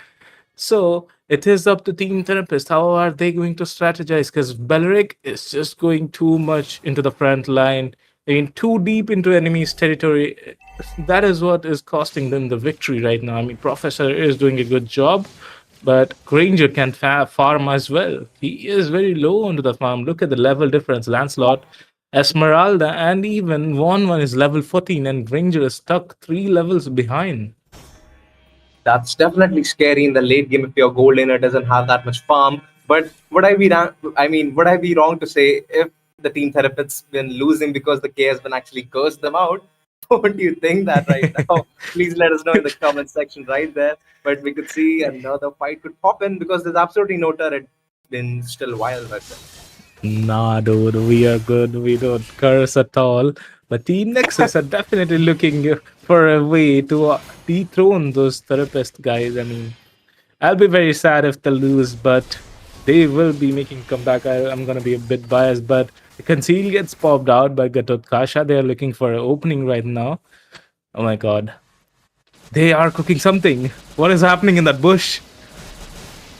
It's definitely something that you shouldn't see right there with the recalls. So they're trying to hide everything, and the next lord's been spawned up right there. So let's see. I think so. It's going to be an uncontested lord right there, but I think they still have the option and the time to clear the top wave so that there won't be much pressure when the lord comes in. I mean, come on. It's degenerate onto that Zushin who is being a nightmare for Team Therapist.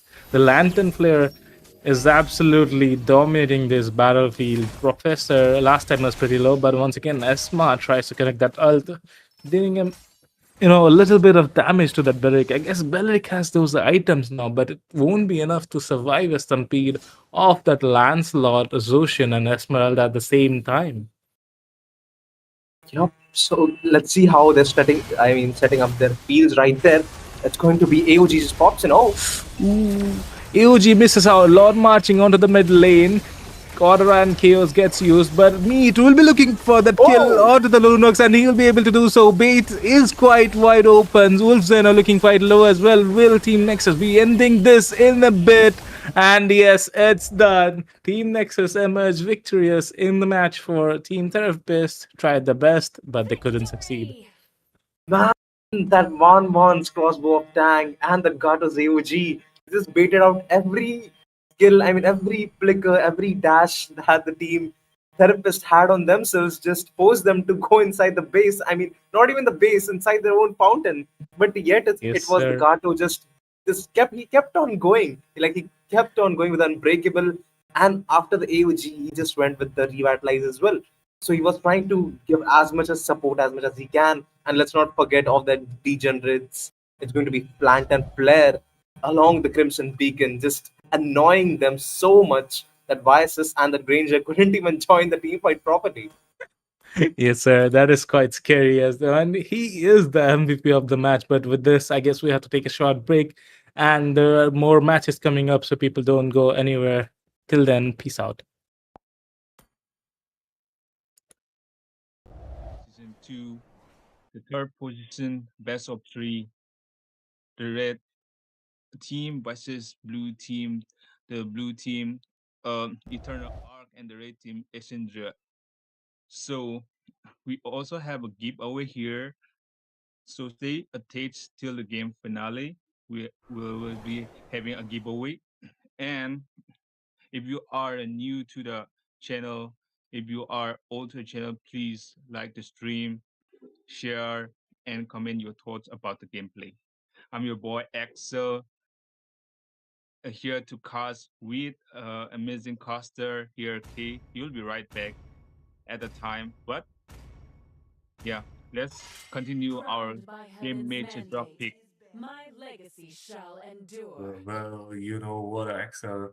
Nice meeting you, and thanks to you guys first for giving the opportunity to cast in the third place finals. It's gonna be happening at 9 p.m., but as of now, we are looking at the third place match, and I can already see Zacian being banned out. What are the thoughts about this? Exactly. Using is banned literally. It causes a lot of patience to the opponents, to the teams also with its ultimate, and yeah, with its AOE, and yeah, it also helps in team fight that They support call me a mage, hero but it doesn't because I have a saved my damage effect. nation from So falling yeah, that's a apart. good ban for them. Well, actually, that is a good ban, as it's mentioned. But then again, Team Ace banning out that, YSS. YSS is, calmly rising up in this meta. Absolutely. And here goes the Uranus. As a matter of EXP, he goes with like they ban the EXP meta right these days, but probably they could ban something that is uh quite pick up in the tournaments. So what are your thoughts? What they will ban right now? Well, I kind of think like they should go for, you know, the chunky EXP bans. Lapu is open, Granger is open, and even YZ is open as well. And we can't forget Kimi and Farsa, so anything might get banned out. The fire of battle never Okay, Yeah, but extinguishes. but Marsha gets banned now. That's, pretty interesting ban, if I had to say. yeah. I have never seen a Masa ban before, but yeah, I think they don't want to give Masa or something like that. But Well, banning well, Masa is unexpected. yeah, exactly. As I said, it is kind of unexpected, but then again, I'm kind of interested in what is Blue Team gonna ban. Is it gonna be a Lapu or, those burst potential mages, Farsa? Okay, it Let them is the play the chunky black hero. dragon that I gets will be banned the out. truth this world desperately needs. Yep, the chunky as it is strong and reliable for team fights. Yeah, EXP lane. It's always in the king of EXP because it has a lifesteal problem. Though this Yuzong can be effective for the team. That's a good ban. Right now the red team is picking up. Hey, what's your suggestion on this ban right there? Do they ban the Well, support or do they ban the yeah the tank? you know what? I'm kind of thinking they should ban that Lapu Lapu because, Blue Team I am got the not the first only pick, one bound but by oh, these okay, it's gonna chains. be that Phobius. But we can't forget about Lapu though. Like he is open, and we have seen in many matches that he gets picked The out, but it's gonna seven be seas are Kadita coming from my Snipes. domain. I saw Snipes Kadita. It's quite awesome. Like he just goes in between four men and stuns four of them, dealing a lot of damage so that the hyper can finish off. So they might have something, planning inside their head. What should they pick next? What do you think, Yeah. Axel? Yeah, choosing Kadita is a smart choice because when you go to the ultimate of a Kadita, it once breath down the teammates very perfectly. It goes well with the team fights. So yeah, taking a Kadita for a first pick is quite a smart move. But in the other side, we can see that there is a To Baxia me, and fun is all one that picking matters. right there. The Barsha gets A picked tough out. choice. You know what? I kind of think that Basha should go for the jungle place, but then again, it's gonna be Rome in my Sagittarius opinion. guides my arrow. And you know what? I'm kind of interested in seeing one into the play as well.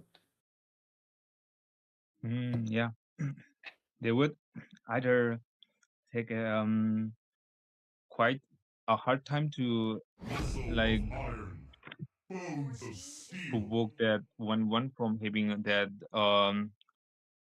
crossbow. There will be a problem if the team cannot stop the crossbow of the 1-1, because 1-1 is truly a meta right in the position of this time of this tournament. Exactly, exactly. One either gets banned out or picked, and Team ACE, they didn't, let the chance slide that they should go for the one and they went for it. But talking about blue team, their lineup also looks strong with snipes with that Kadita and those chunky Gatol and the damage queen Irithel is onto their team. You find tranquility in battles. Exactly. There goes Badanks in their hands. So it might be.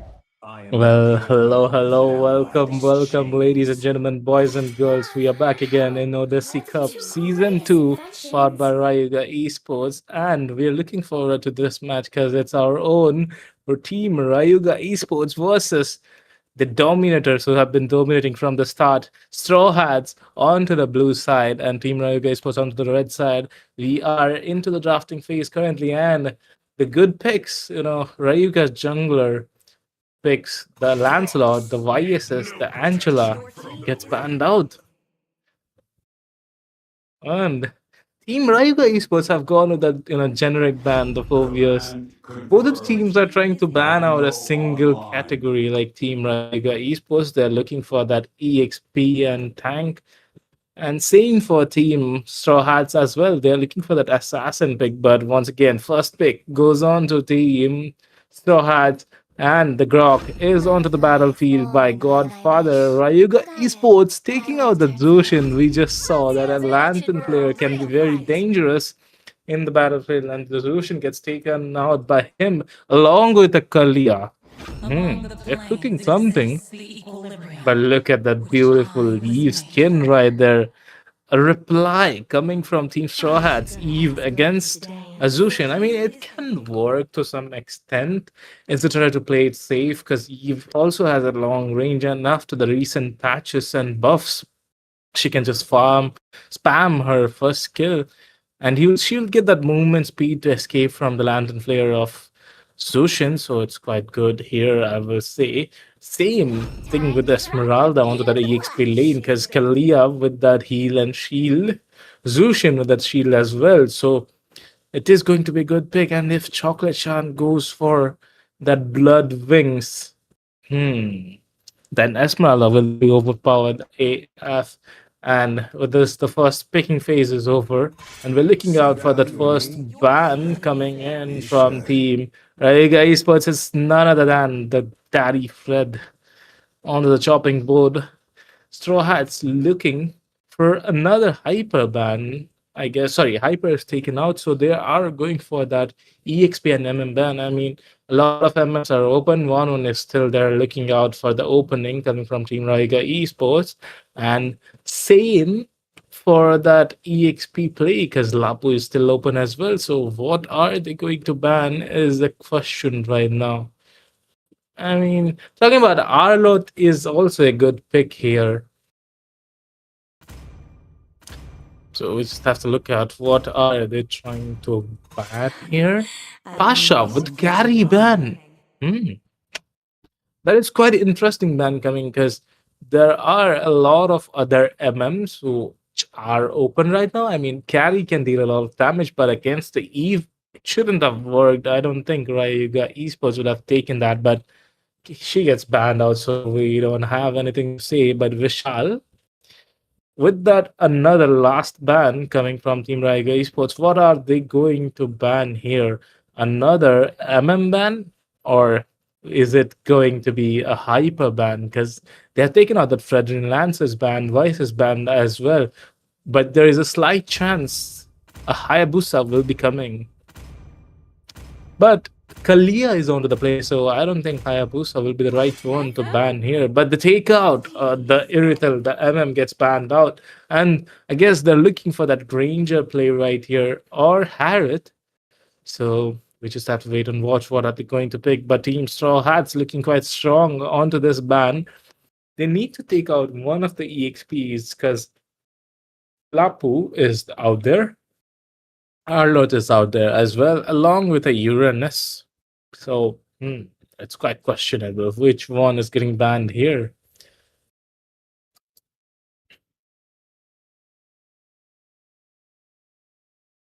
Well, they'll be trying to. Okay, 8 seconds for the last ban. Itachi Uchiha. Which one it is going to be? Okay. Yuzong gets banned out by Team Straw Hats, but does Vishal even play Yuzong? I'm not quite sure, but yes, there it is. The week one onto the jumping lady. 1-1 gets picked out by Rayuga Esports team. Straw Hats will be looking a bit in danger because they don't have any counter on 1-1. The EXP lane, they have picked out that Esmeralda. Phobius is banned. And onto that roam position, it's not a Kufra. It is a Grok. So they need something to burst 1-1 down completely into the early game phase because late game phase, they can't even catch him. And they need specific heroes to catch her onto the roam or EX position, but those roles are taken out. So they have to look out for burst damage MMs, and Melissa might do the job, but it's only a matter of time when Joy will try to invade, and Melissa can't be countered by that. But a Kai jungler is there. A tank jungler against the 1-1 pick. That is the bold move coming from Team Straw Hats, and Brody gets locked on as well. Okay, he might be a good pick against the 1-1 dealing a lot of damage, but 1-1 got that range, so they need to play it quite safe. Team Raiga Esports with that EXP pick right there. Lapu is open. He will be getting countered by Esmeralda, so they have to pick something else. Not even a Uranus is going to work. The only one who can work right now is going to be, yes, that Blue or that Arlot. Okay, look at the beautiful collector screen of Arlot. I mean, the one collector skin that I like the most, that is going to be this one. I mean, just look at how handsome he's looking. But then again, Uranus gets picked out against Esmeralda. Last time we saw it didn't work out for Team Therapist. Team Nexus dominated with that Esmeralda, but this time the sides are changed. Rival Esports with that Uranus and Team Straw Hats with already a reply plan in the mind. Esmeralda with the second pick, and we'll be looking forward to this match. It's a by K, and people don't forget to answer those trivia questions for the Jushi 10 diamonds. You get one answer right, and you'll get 10 diamonds. For that, you have to, contact to our mod, DM in them in WhatsApp, or put your ID in YouTube comments once you've won. And we'll be looking for this match. But right now, I'll be in favor of Team Straw Hats because they have a very planned draft. I really like that Eve pick and the skin right there. Because look at that beautiful skin, man. The blue painted skin is going to be my favorite. But with this, we are back again into the land of dawn. Odyssey Cup Season 2 is what you are watching, powered by Raiga Esports. It's a boy K onto the casting disc. Team Straw Hats onto the blue side, Team Raiga Esports onto the red side. Rustin finally looking for an opening, but Grog playing it quite well. Godfather with blocking out the first minion waves for the 3 lanes. That is going to be, some kind of problem for Team Raiga Esports, because 1-1 can go near Brody, and Brody will definitely try to play it safe. But in the mid lane, Lanternflame comes into the play, taking down Godfather, looking quite low. Onto the EXP lane, blows are being exchanged. Vishal looking quite low. R2G Beatrix will be looking for that kill, but he won't be able to go that deep. And the Kai starts to invade in this early into the game. Chocolate-chan looking very secluded from the team. Zushin and Kalia won't be able to zone that out. Straw Hats getting that blue buff. Akai is already level 3. Well, Chocolate Chan is stuck. But Kalia, look at that flicker play coming right in. Uchiha Itachi quite low. Zohead. Sorry. I said my bad. Zohead is not even in the match. But looking at Chocolate Chan, that was a good play coming right there. And we are not going to talk about Rustin Scalia. I mean, that flicker play was quite insane as well. I mean, Tiger Sports was losing at the first, but those 2 kills gave them a head start for now. I mean, Grok is doing pretty well. Look at Night King. He's dealing a lot of damage onto Gamma. Gamma will be safe for now because he's a Zushin after all. Night King losing all her mana. Right there, Joy goes in. Chocolate Chan dealing a lot of damage onto Lord Father and Night King. Uchiha Itachi looking for an opening, but Rustin will be the one escaping into the backline, and this is what I was talking about. Esmeralda is the perfect pick right here into the EXP lane because UNS is out there. Chocolate Chan will have that shield, even Grok will have the shield, so she can deal a lot of damage. But right now, Eve looking quite low. A barrier, a wall right there to save him in. Vishal looking quite low, will be able to survive. This is the first turn of his own to the play. Pasha will be the one taken down by Rustin Cole, and once again Esmeralda falls as well. Gamma, this is what I was talking about. Esmeralda can deal a lot of damage, but look at that Zushin with the Lantern Flare. I mean, Zushin's Lantern Flare is just scary and annoying sometimes, but the first turtle goes into Raiga Esports. They're doing a pretty well job. 0-4 score in 3 minutes into the match. The goal lead is already 2k. Team Straw Hats, they need to plan out something to deal out a lot of damage or get some kills. And right now, Brody is getting ganged on. Pasha has no idea what is coming from him. Flicker play comes in, Tsunami Slam, and it's a kill once again for Rustin Cole, taking out that Brody. Uchiha Itachi, he will be trying to farm a lot, but I really don't like the idea of a Nakai jungler against the assassin jungler. I mean, if it was Fredrin, it would have worked out, but Fredrin was banned, so it's understandable with no jungler being open, but Hayabusa was still there. I mean, it was a better pick, better damage. Like, talking about Akai versus Hayabusa, I definitely pick a Hayabusa. So, yeah, into the middle lane, they are looking for that opening. They are looking for a low zoning out and dishing a lot of damage, sustaining quite a lot. Pasha, this time, he is serious a bit. In the middle lane, Uchiha Itachi will try to get for that opening. Joy goes in with the Dance of Joy, dealing a lot of damage onto the Eve, but won't be able to take it down. Okay. Godfather, can he do that? No. Out. Trying to prioritize this for strategy. Beatrix is out of the play once again. Esma is the one who can deal a lot of damage on the game only if they survive. Tsunami Slam onto the play. Godfather looking quite low. The Eve's ultimate gets popped out. Team Raiga Esports, this time they won't be standing here. Rustin Cole looking quite low, but look at the passive, but he will be getting taken down by Vishal. Okay, now you're taking the one taking the kill on Rustin Cole. This time, this fight was a good fight because it was a 3-2 threat for Team Straw Hat. Raiga Esports still prioritizing those farms because the week 1, once he gets farmed of 1-1, she's going to cause a lot of trouble, man. I mean, they're just letting him pretty far for now. And Pasha is dying instantly when he's going in the fight, and the second turtle goes to Raiga Esports as well. A 0-3-0 for a Brody into the early game phase. I thought he was going to be the one dealing a lot of damage onto the 1-1, but it is not quite the story.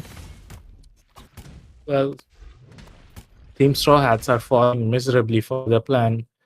Definitely, the Kai jungler is not working out in the late game phase. 1-1 will always be there to take her out, but look at that. Vishal goes in, dealing some kind of damage to Night King. Grog won't be able to suffice him inside the walls, but look at Rustin Cole taking down Esmeralda with a Tsunami Slam. The Vengeance comes in. Thieves' ultimate gets popped out. Chocolate Chan looking quite low, but Godfather will be there. dealing a lot of damage, but he has to escape, and 1-1's ult gets popped out, and it's a double kill for the weak one. He is proving that he is the strong one right now, even though he is named the weak one. He is getting those kills. He has that farm. He uses that Inspire to get those kills. 301 into his name. And right now, Kalia onto that orange buff, zoning out Brody. They are looking for that opening to Pasha. Once again, Vishal goes in. They just want Brody to use his second skill so that Kalia can catch him by the Tsunami Slam. And yes, she goes in. Tsunami Slam. Once again, Brody gets caught out. The Wind of Nature will be popped out as well, but it won't be enough to make him survive because Bishal will be the one taking him down. Second tier turret will go down as well for Team Straw Hats. Chocolate Chan and Ryuga Esports are looking for one more opening, but Esmeralda goes in without a notice. But he'll be safe for now. Okay, into the mid lane. It will be Gamma who will be falling down into the hands of Esmeralda. This is what I was talking about, dealing a lot of damage. But look at Vishal. He is sustaining like a truck. I mean, he's taking quite a lot of damage, but he's not getting taken out as well. But Tsunami Slam comes right into play. R2G Beatrix looking once again low, but his team will be there this time, dealing a lot of damage. Vishal inside the turrets. He'll be looking quite low, but Chocolate Chan comes right into play. Will be stunned by Godfather right there.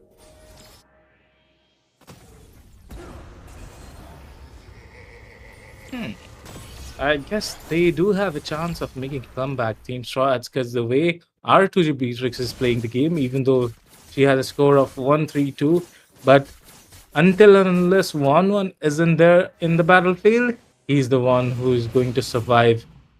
Because they don't have that much of damage dealers. I mean, Zushin won't be able to deal that much damage, but yeah, it all depends on the itemization they are going to go for.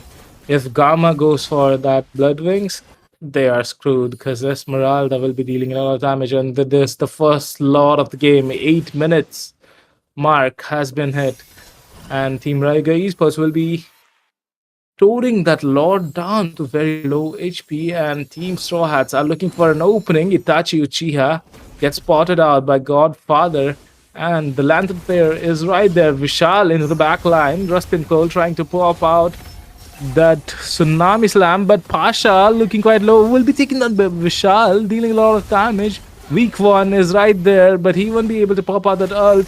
But look at that, Rustin Cole trying to take down Eve, but the Purify will be popped out and making him safe. This fight, they needed R2G Beatrix to be here, and the Lord falls freely into the hands of Ryuga Esports.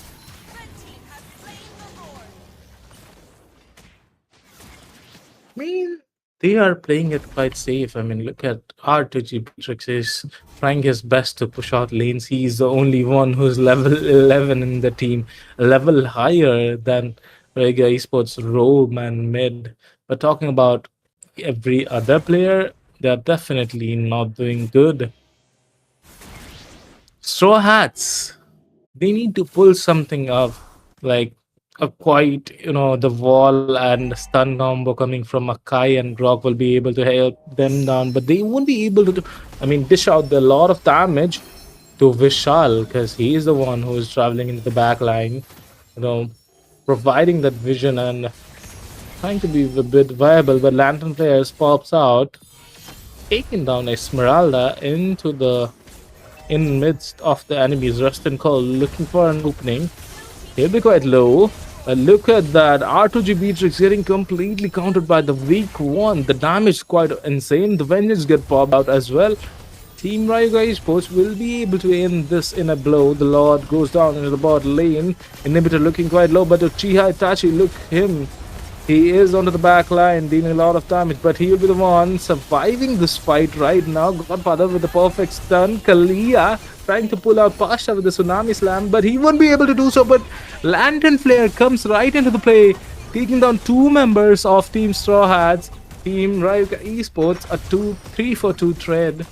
And they'll be looking very happy because the score is 5-17. It's 11 minutes into the game, and the goal lead is just rising and rising. It's 10k at this point. But week one, okay, once again, a mistake right there. Prioritizing onto that Eve costed him his life. Week one falls down with a 4-1-5 score. The first death for him, and Eve is definitely looking strong right now. The way the real world manipulation comes right in. Vishal once again going into doing a 1v5, looking quite low, but they don't have that enough damage. Eve pops out the damage. The real world manipulation will be there, but Vishal will be the one escaping the slither of HP. Oh my god. He is back again with half of his HP. Okay, it's full now. I mean, this is what you should fear a Uranus. But Eve will be the one. I would like to take a look at the item magicians for now because I want to know what Eve is trying to build. If she gets that, Crimson Land in the Oceans item, it is going to be a good item because Vishal has that chunky HP, Rustin Cole has the chunky HP as well, and Gamma will be chunkier as well. So he can dish a lot of damage.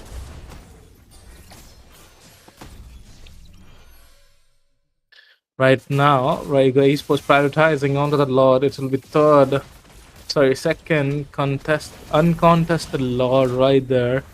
They're just getting the things that they want easily, and Team Straw Hats, they're not even contesting it. They don't have that firepower. Godfather is trying to provide the vision, but into the top lane, Esmeralda alone, solo, trying to push once again when the Lord is getting taken out. But this time, she won't be able to survive this stampede, and he'll be spotted out by three members of Ryuga Esports, and the top lane inhibitor is gone. Rustin Cole gets pinned by that heavy spin right there, and he will be the one being taken out. But look at that.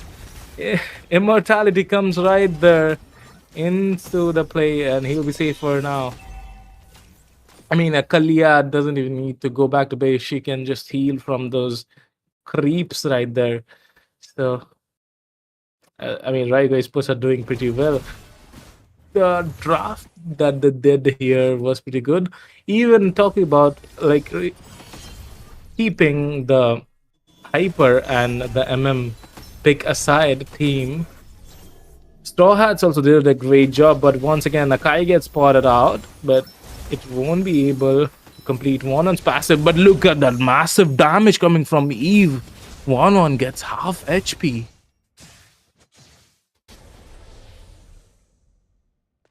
Chocolate Chan.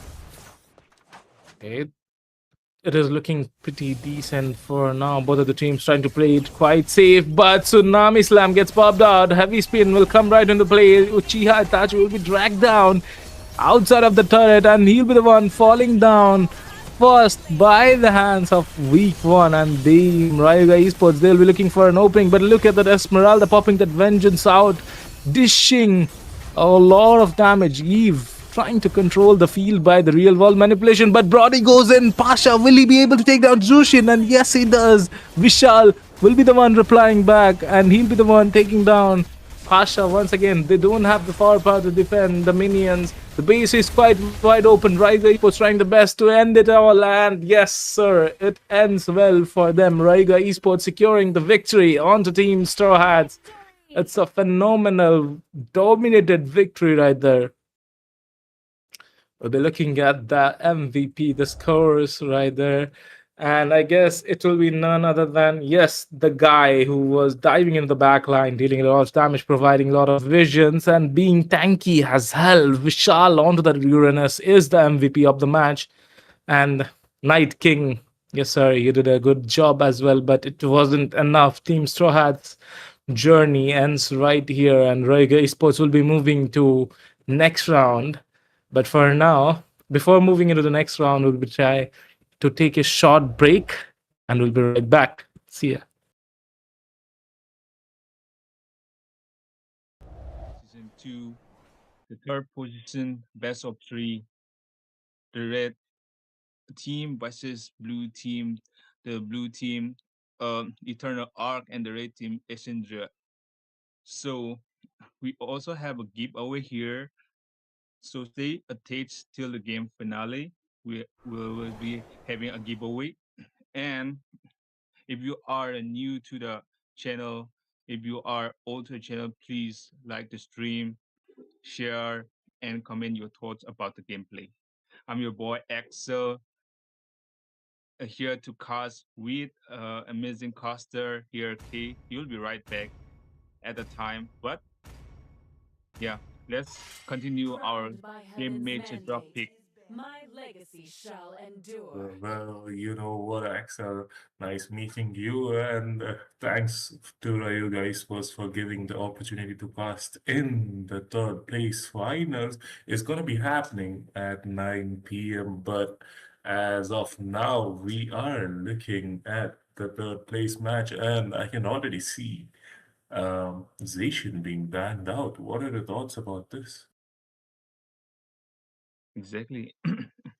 Using is banned literally. It causes a lot of patience to the opponents, to the teams also with its ultimate, and yeah, with its AOE, and yeah, it also helps in team fight that They support call me a mage, hero but it because doesn't I have a saved my damage nation effect. from So falling yeah, that's a apart. good ban for them.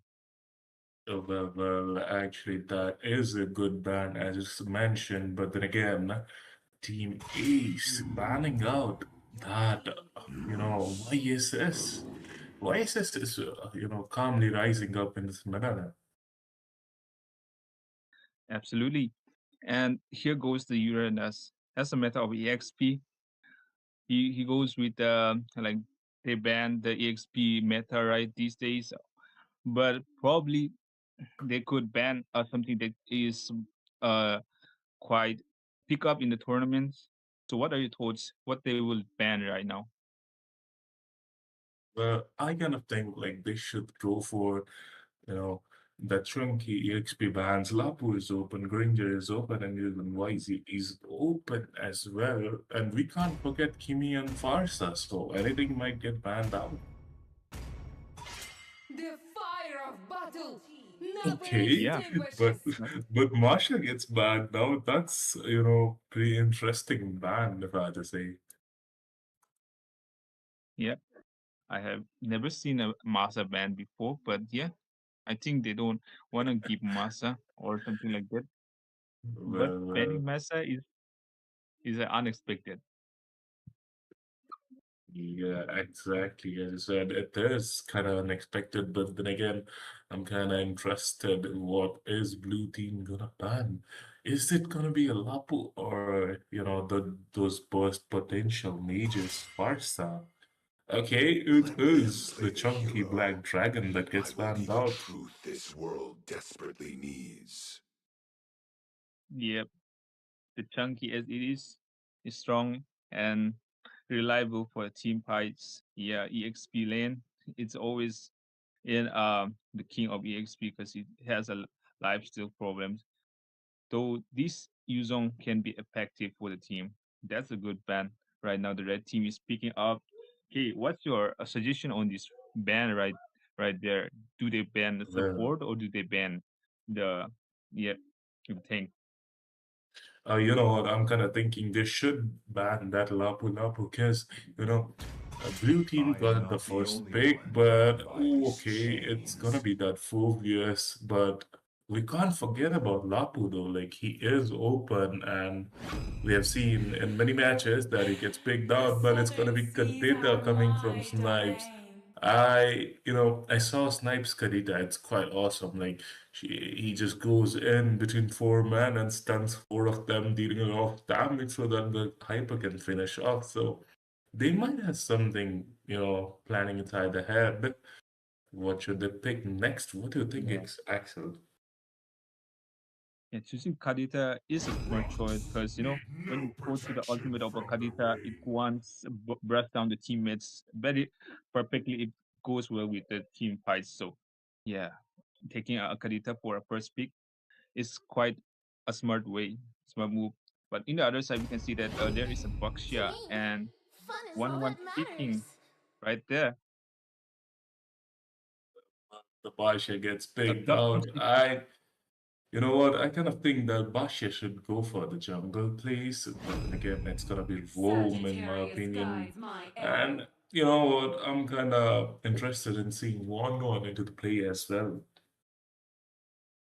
Yeah, they would either take quite a hard time to Muscle of like iron, bones of steel. provoke that 1-1 from having that crossbow.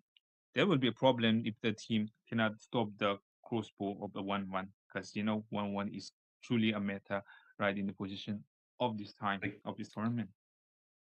exactly. One or neither gets banned out or picked.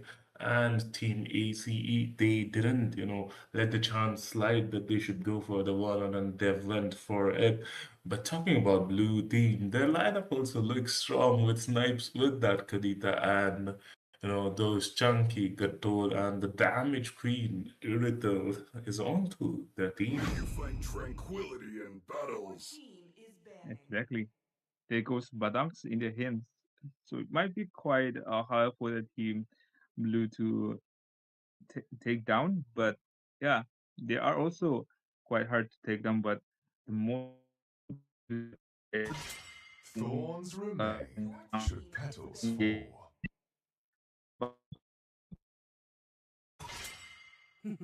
Well, I guess you're facing some Payback internet issues, time. but we cannot let this slide that Badang is onto the play and Heads the up. blind lady gets taken Jungle. out as well when we are talking about these picks.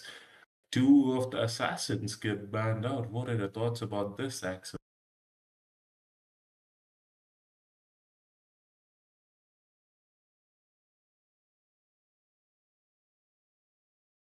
Yes, Axel will be right back. For now, I'll be taking on. I kind of think, you know what? Team, these bands should be mainly focused on to the hyper potential, hyper and majors, though they have banned out far stylization. They are quite good majors open, Archive and will yep, deploy as I was talking sight. about, Kimi in the mid lane gets banned out by Team Blue, and we're officially into the second picking phase of this battle of three matches. In the meantime, people don't go anywhere. You know what? Do these three things that I'm telling you. Like, And hello, beautiful people. Pechandra Yoga, it's Sunny here, and yeah, the teams are Seoul Esports versus Rand Nets. Eight taraf hai debut team. She is a well-known caster, beautiful caster, and her work is amazing as well. And on to the right side, we have Sama ki team, Sama QP. A trawler into the committee as well. Every single game he throws, and सबसे गाली खाता है पर फिर भी he has a kind heart. And we just have to see which team will win here. And look at that bans. Look at that Angela getting banned in 2025. Thorns remain should Your team petals is fall. picking. Okay, Angela getting banned, Kacha getting banned, even the Kalia is getting banned. And at the same time, we have a Lancelot ban here, Lapu Lapu, Arlet. I don't know about the Let's hear Arlet, from the crowd. but the rest of the There bans is are pretty some solid. noise And in look the at that, the ranks too. Notorious will straight away go with that CC. Can't Fardega, really sorry, why really sorry. Let me just lower my voice as well. थोड़ा सा let me come back as well. क्या message आ रहा है? I am not the only one bound by these chains.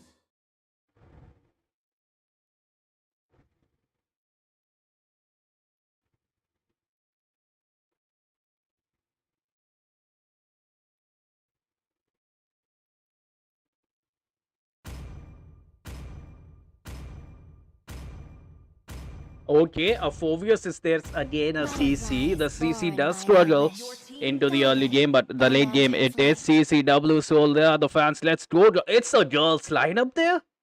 I didn't knew that. Honestly, with the gameplay, I thought it is all of the boys playing, but it is quite impressive if the girls are playing and they're playing so wonderfully. But at the same time, look at that. It's Bora will be going with that Zoshin. I don't know about the spells. Command It is a sprint confirmed. spell, but Personally, for me, in my opinion, a flicker would work. But look at that. They will be going with a Novaria and she will be sniping every single thing. I can only see. And the thing is, I have this visualization of her taking out the, the hypers buff right away. And look at that. The rock was open. The rot was open, and Seoul Esports, they will definitely take this meta pick here. The rot is horrendous. The rot will harass you. The rot will provide the CC. And the thing is, even without the attack items, right, he can still take out your, the back laners pretty easily, especially into the late game. And he's gonna melt your back laners. That's the thing, right?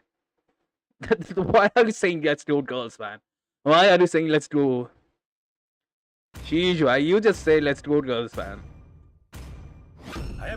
Okay, a Hayabusa getting picked here. That's a pretty early hypo, the Hayabusa. Kind of explains, but the thing is, the Daddy Fedrin is still open. If Seoul Esports go with that Fedrin, even the board hyper here, it would be disastrous for Grand Nest. The thing about Hayabusa, right? He lasts against the CC. Novaria does have the survivability. She can just hide inside the walls. CC with the vengeance, hard to kill. And let's not forget the rot. Hard to kill as well. But look at that. Both the teams will be banning that marksman here. They don't like. They realize, right? Both the teams have that experience and they realize that the marksman is open. And they don't want to give the meta marksman, the marksman that they will have trouble. And the Van here has been banned, I think, because of that Phobius. Because let's be honest, Phobius is great against that Dashin heroes.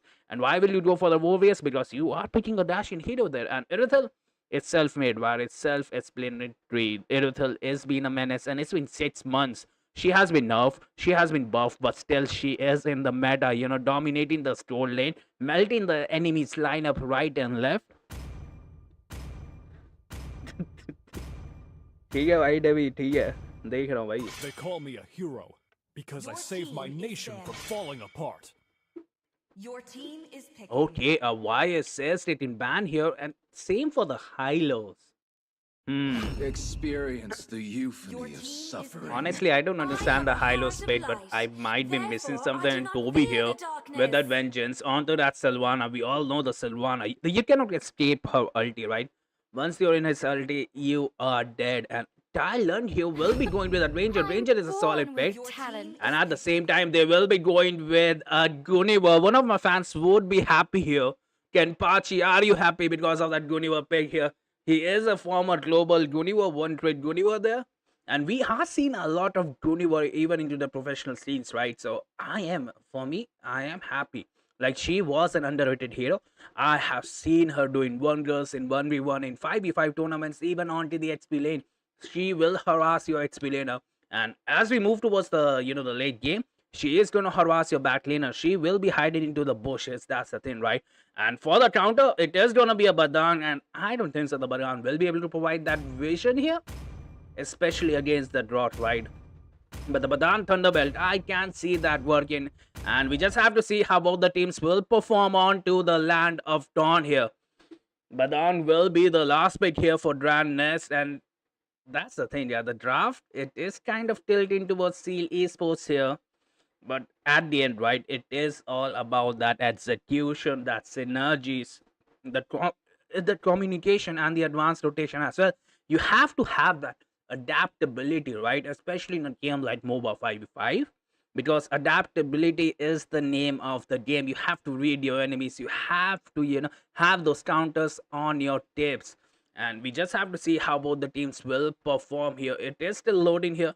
The Land of Dawn are, still takes a little bit of time because the battlefield is getting made up for the heroes here. Sheesh. Berserk is Blade. Berserk is an anime, bro. That's a Berserker, yes. Yeah, Berserker. We just have to see how the board. But the thing is, both the teams, man, they have the experience. They have picked the The thing is, they are in the comfortable zone here. It seems like, because I hardly saw any counter picks there. So we just have to see how it goes. But we are seeing Notorious onto that Sylvana here. Guniver onto that Hyper as well. She will be starting with that blue. So is the Hayabusa. Okay. It is going to be CC onto the goal lane. Okay, that's a new... Wait, I completely forgot there is no MM. It is going to be CC onto the MM lane. And it is going to be Sylvana onto the XP lane here. We just have to see how it goes out. And look at that, Novaria already starting that barrages. Badan providing that vision, getting that tasty XP. But it is going to be Elu here, who will be closer to level 2. And look at that. The stun is there. They even get the XP trap here at the moment. That's the thing, right? The rooms, they need to clear the mid lane to get that extra HP. And the lane clearance here for Seoul Esports is on another point. Sama Cutie here taking that red buff. And look at that, Elo is here to harass him at the moment. Novaria providing that perfect vision. Even the Badan, he tried to steal that neutral creep here, but it didn't work out. And look at that. Okay, Elo can go down here. Elu can go down here. She is low at the moment. Ranger without any Death Sonata. That's a lifesaver right there. If that Ranger had the Death Sonata, Elu would have died.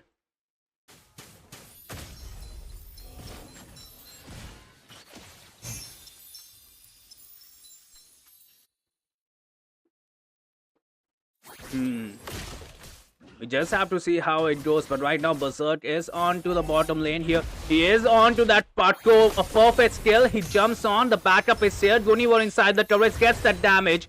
Bisbora looking for that. Okay, the stun was there as well. Gunivar onto the back lane. Call an ambulance, but not for me. Berserker gets the first blood. Notorious onto the back line. 3 people has fallen down. Sama Cutie trying to save his team, but the tides have changed, and it is a turtle time as well. Sylvana with a ballsy flicker ulti. Notorious understands that he got that Sama onto a wimp, and look at that, the harassment is there.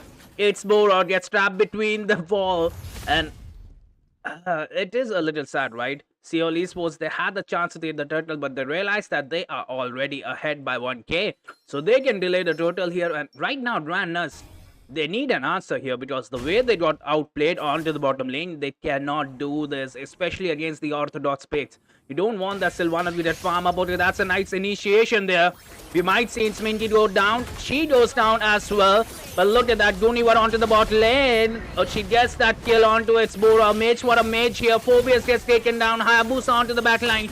Uses that shadow kill, but there is no enough damage. Gunivar kills 0-3 here, taking the control of the game. And at the same time, it was Kobe who went onto the turtle as well. Talent wanted to, but the thing is, his teammates, right, he died down. They died down at the moment, so it was a failed gank at the moment. And Grant Ness definitely is onto the back foot as well.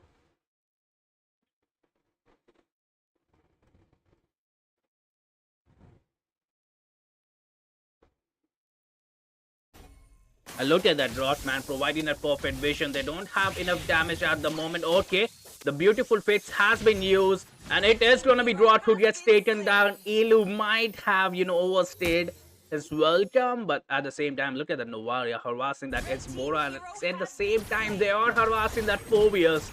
Notorious might be able to get that juicy goal. Berserk. The thing is, that's a CC, right? Onto a Vengeance onto a top lane. So Hayabusa cannot have an initiation there. But at the same time, they gets that kill. You hardly see a Novaria gets taken down. So will the CC. This gives us a window of chance here for the Ranger. The window of chance of the Ranger is there to get farm up. He is soaking up all the damage. But look at that, Seoul Esports. You're going to take your objectives. We are going to take your objectives as well. Ay. The Novaria snipe onto that Hayabusa was out of the world. That's the thing about Novaria players, right? You know they are going to snipe your enemies, especially if they are in a tournament. If you see a Novaria in your ranked games, it's a GG. But look at that, the Purify getting used up there. So it's Bora won't have that Purify at the time. Okay. Nah, Sama Cutie was thinking about that. Runners onto the back line. Novaria providing the perfect vision. Again harassing that Sama Cutie. And look at that Elu doing what he does best, harassing that Sama Cutie. Everybody loves to harass that Sama. I don't know why, but it is what it is. They are onto that tie alone. They realize he has been left alone way too long here. And look at that. It's a 4-man gang here. It is a Notorious who will catch him. And yeah, Novaria wanted to have that smite at the moment, but fun for a one trade here. There is no hyper. Phobias onto the back line here. Zoshin provide that CC, and CC at the same time. Look at that. Rot steals that turtle. Samakuti dies without popping off his ulti. Phobias trying to get some damage at the moment. Novaria deletes that burden. You hardly see this, but the snipes are crazy. Okay, the Phobias and Cage are tight, especially with that Zoshin, but again, the snipes are beautiful. Ay, ay, ay. Red team turret has been destroyed. The snipes are getting crazy. I don't know. Give me a second. Give me a second. I have to check this real soon. All right. Did you guys saw the snipes, right? That snipes changed the game. You hardly see a Novaria hit anything, but it is a tournament, right? She will be hitting every single shots because let's be honest, we all are aura farming in the tournaments. That's what tournaments are for. Are for, you know, get that aura farming on point. The turrets has fallen down though. The top lane tier 1 turret is still standing, and it is gonna be Notorious here. The thing about Notorious is if that ranger gets stuck, there's no way he will survive and his damage is gonna climb up. We might see a scrimmage here. Both the teams are setting up for a perfect gang. It's a 5v5 there on to the moment. Look at that Rod providing that vision for that perfect ambush. Novaria has already stunned them there. Look at that wall, beautifully talent inside the turret, barely. Okay, the wall is there as well. The stun is there. They are waiting for the Hayabusa ulti, but now Sama Cutie won't. He won't. That's the thing, right? The Sama Cutie won't be invested at ult. He won't get baited. He realized that there is that flicker. Oh wait, there was no flicker. The Elu could have gone down. That was a ballsy move right there.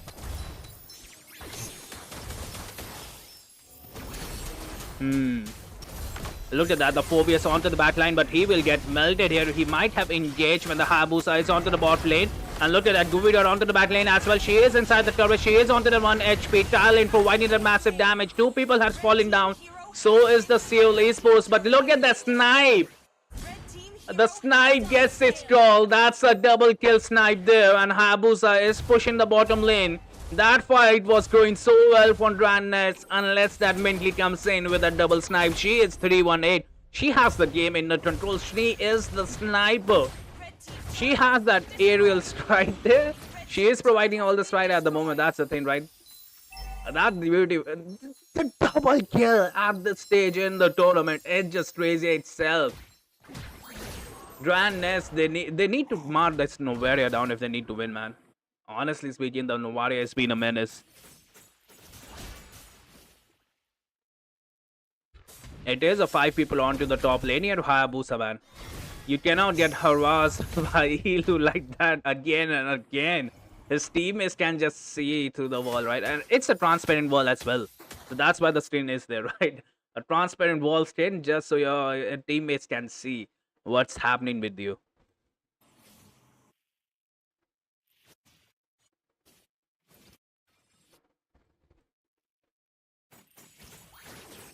And just like that, Novaria will snipe the Lord as well. She's gonna snipe every single thing. And off camera, the Sylvana gets punished. But on the same time, they are punishing that Sons and Sons. Gold Shield is still active. Hayabusa coming onto the top lane. He realized that the enemy does have that Lord. They cannot let that Gold Shield go down. But at the same time, minions are popping off the second tier turret. So the split push is there. Grandnets, they are focusing onto the neutral objectives. Moving onto the Badan there. If that was not a Badan, if that was a MM, if that was a Ranger, that Ranger could have died there. But the lanes are not sync at the moment. That might be troublesome because the Gold Shield is there. They haven't taken the, the full advantage of that Lord.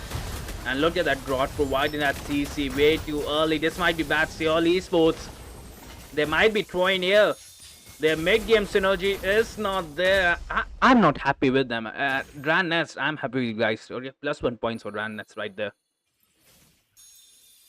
They need to sing the lane. The Grot needed to provide a little bit. You cannot give them the chance, right?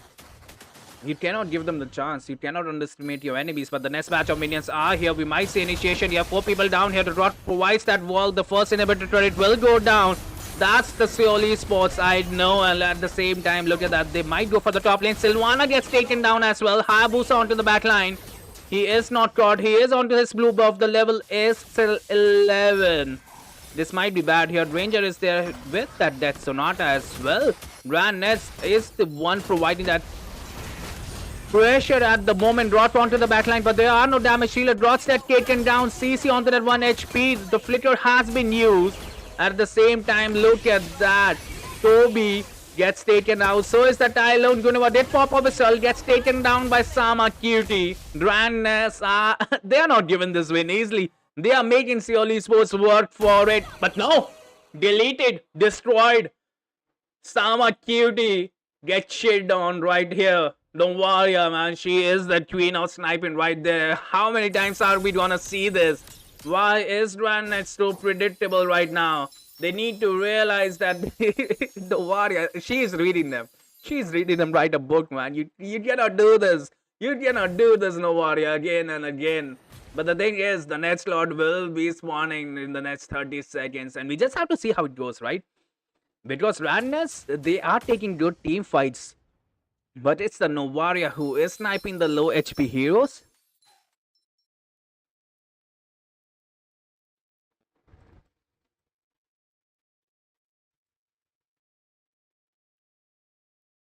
Onto your top lane, Seoul Esports, man. They are harassing that Sama QT yet again. And they want him to, invest that retribution just because the Lord come and look at the Notorious trying to find somebody. They need that. The Dead Sonata can find him. Look at that. They know. Just do for it. And they go. The Hayabusa doesn't have that. At the same time, he was unable to use that ulti as well. Badan onto the back lane here. CC onto the back lane as well. Fovia jumps onto that Junior here, but the damage is massive. The Draught misses that ulti here.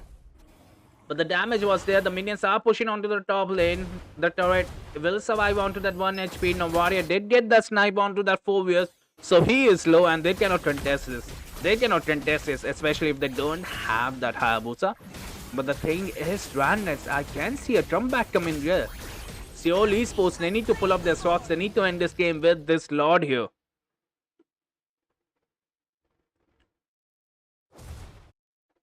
And look at that, Elo providing that perfect vision. They want that parkour here. He gets taken onto the air here. The barrage of that Sonata since their monster kills onto that Novaria. This might be it. This might be the final trophy if that Suns and Suns gets taken down. And the damage is insane. The damage is insane. Novaria, how is she able to do that? Every single shot is getting connected. Not that one definitely, but it is getting connected. You guys know what I'm talking about. But yeah, at this moment the lanes are synced. The lanes are synced. The top lane and the mid lane is synced at the moment. And one person is still down. The morale is way too down for the Nets. They need to survive this Lord if they need a chance here into the game. And look at that, the piloting is there for the Lord at the moment. Novaria did pop off his ulti. That's a 3-man ulti. That might be GG right here. Novaria gets that snipe yet again. Joniver gets that wombo combo. And Grandness will be able to... I don't think so they're able to defend. The Lords are there as well. That's a wipeout. That was a sweet wipeout right there. CL Esports. They had the control of the game, and the thing is, it's all because of that Novaria, it feels right. The Novaria was there getting that double kill, setting that snipe, keeping the morale down, and that's what happened when you have a great Novaria player, and well-deserving MVP as well, Ree. Mainly getting that 9-1-11 full wombo combo there. And I think with that, we will be taking a short break. We will be back with the last match of the day as well. The Rival Trivia is there. And don't try to argue with her, man. She will always win. Don't try to argue with trivia. She has her facts right. And yeah, wonderful match to Odyssey. But congratulations to moving towards top 16. And yeah, Grandnet, sadly, our journey ends there. And Sama Cutie with that choco. It happens, man. It happens to the best of us.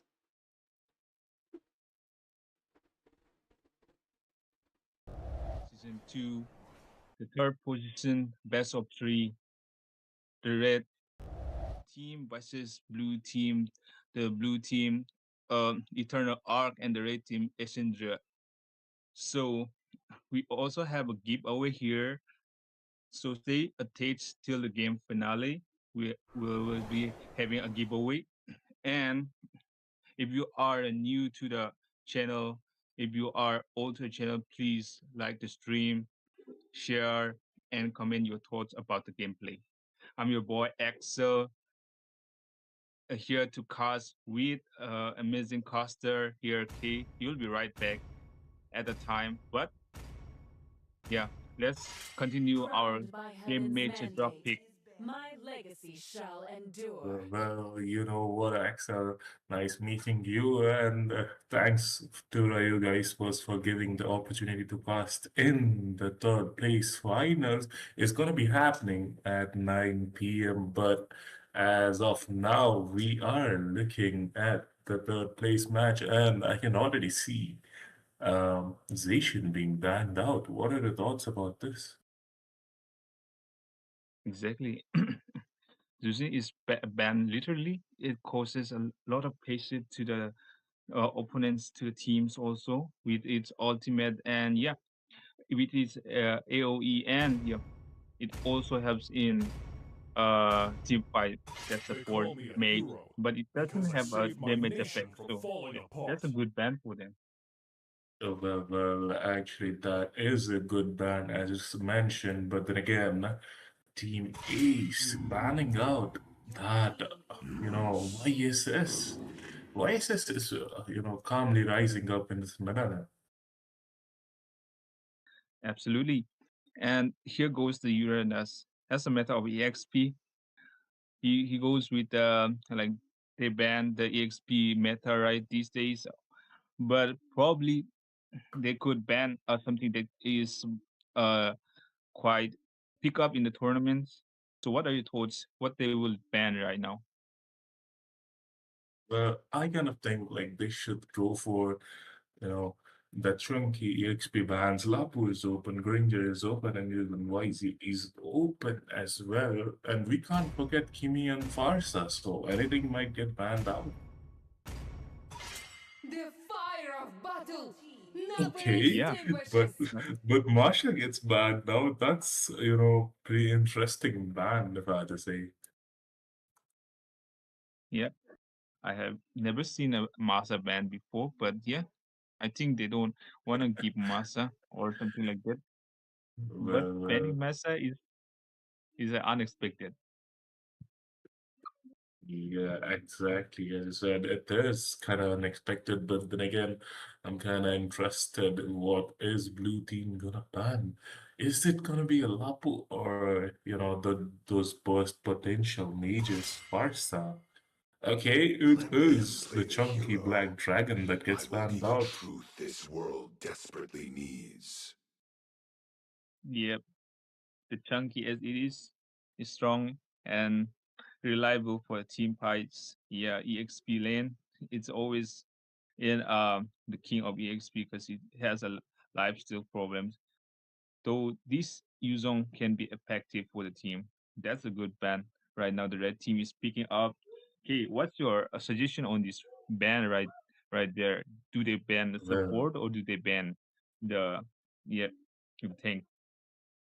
you know what? I'm kind of thinking they should ban that Lapu Lapu because, Blue Team I am got the not the first only pick, one but bound by oh, these okay, it's gonna chains. be that Phobius. But we can't forget about Lapu though. Like he is open, and we have seen in many matches that he gets picked The out, but it's gonna southern be seas are Kadita coming from my Snipes. domain.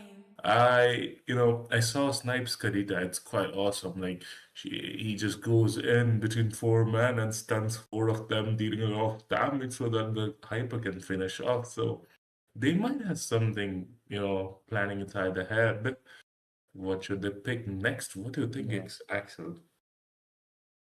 Yeah, choosing Kadita is a smart choice because when No you go to the protection ultimate of a from the Kadita, it rain. once breath down the teammates very perfectly. It goes well with the team fights. So yeah, taking a Kadita for a first pick is quite a smart move. But in the other side, we can see that there is a Baxia and Fun is all one that picking matters. right there. The Basha gets A picked top out. You know what? I kind of think that Basha should go for the jungle place, but then again, it's gonna be Rome in my Sagittarius opinion. guides my And arrow. You know what? I'm kind of interested in seeing one into the play as well. Love and hope are the two greatest inventions.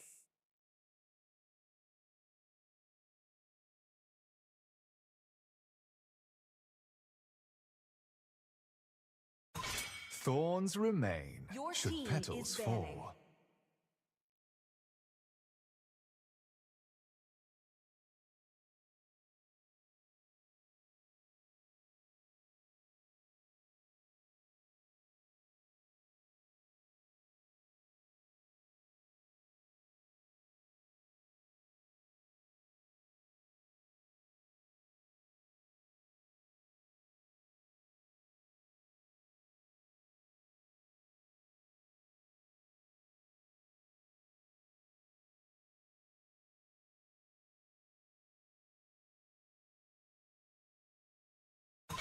Welcome to Grok's Your team Castle, is tiny banning. friend.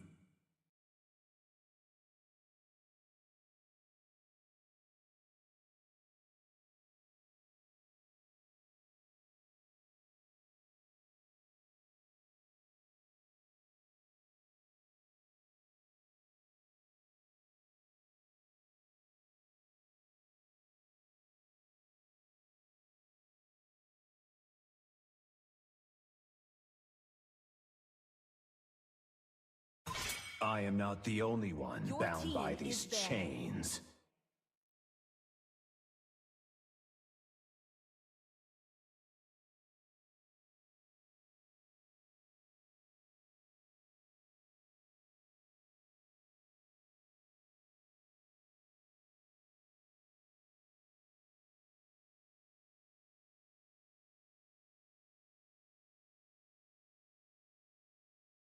Butterfly is born Your by thy team wish, is banning. guided by lantern's light.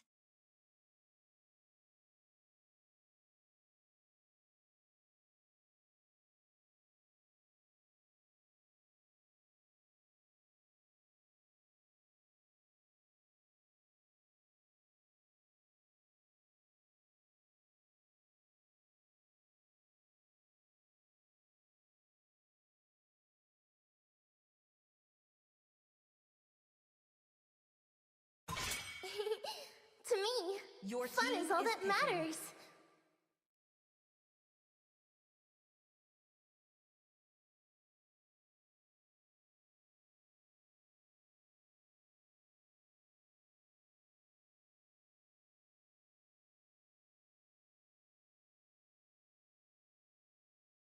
Let's hear from the crowd. Make some Your noise for team yours is picking. truly.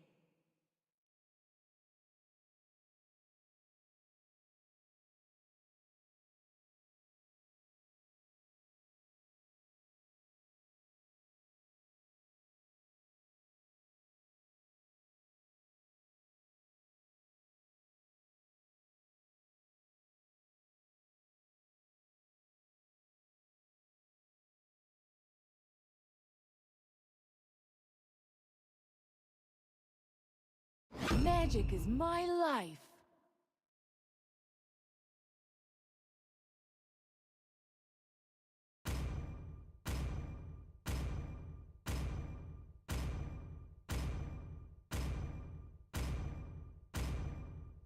I will choose my own path. Your team is picking. Now Kai enters the scene.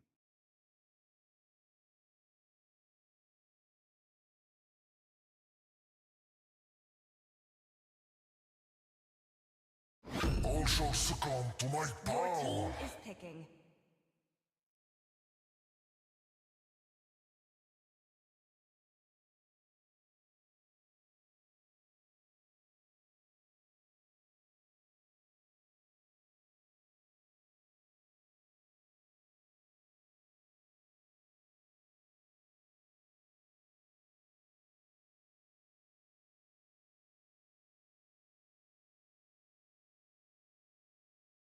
Among the planes exists the Your equilibrium, team is banning. which I was made for.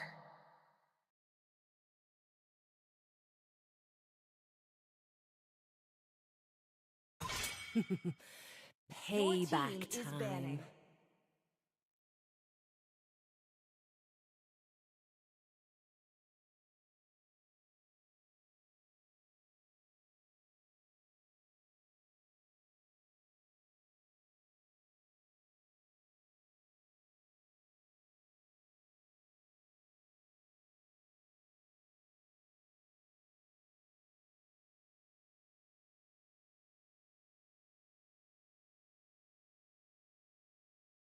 They call me a hero because I saved my nation from falling apart.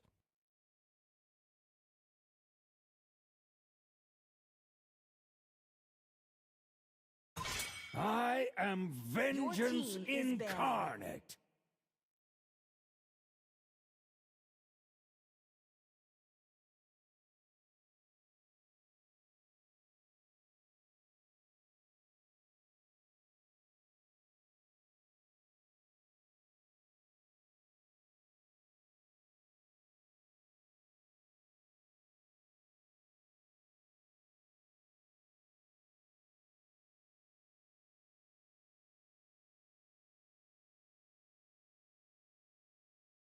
Light me up and watch Your the team is world picking. burn!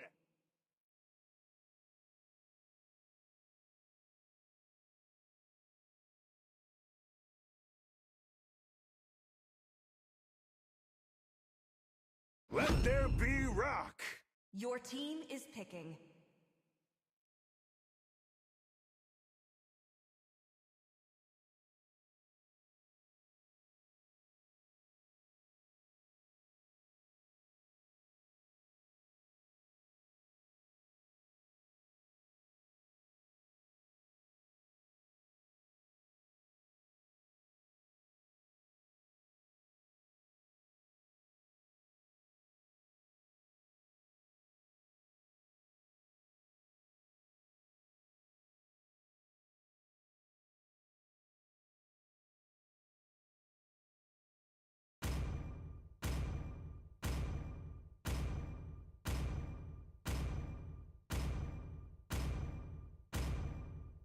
Watch out, to go to the Leo. R&D show. Mother Universe Team needs fun. you.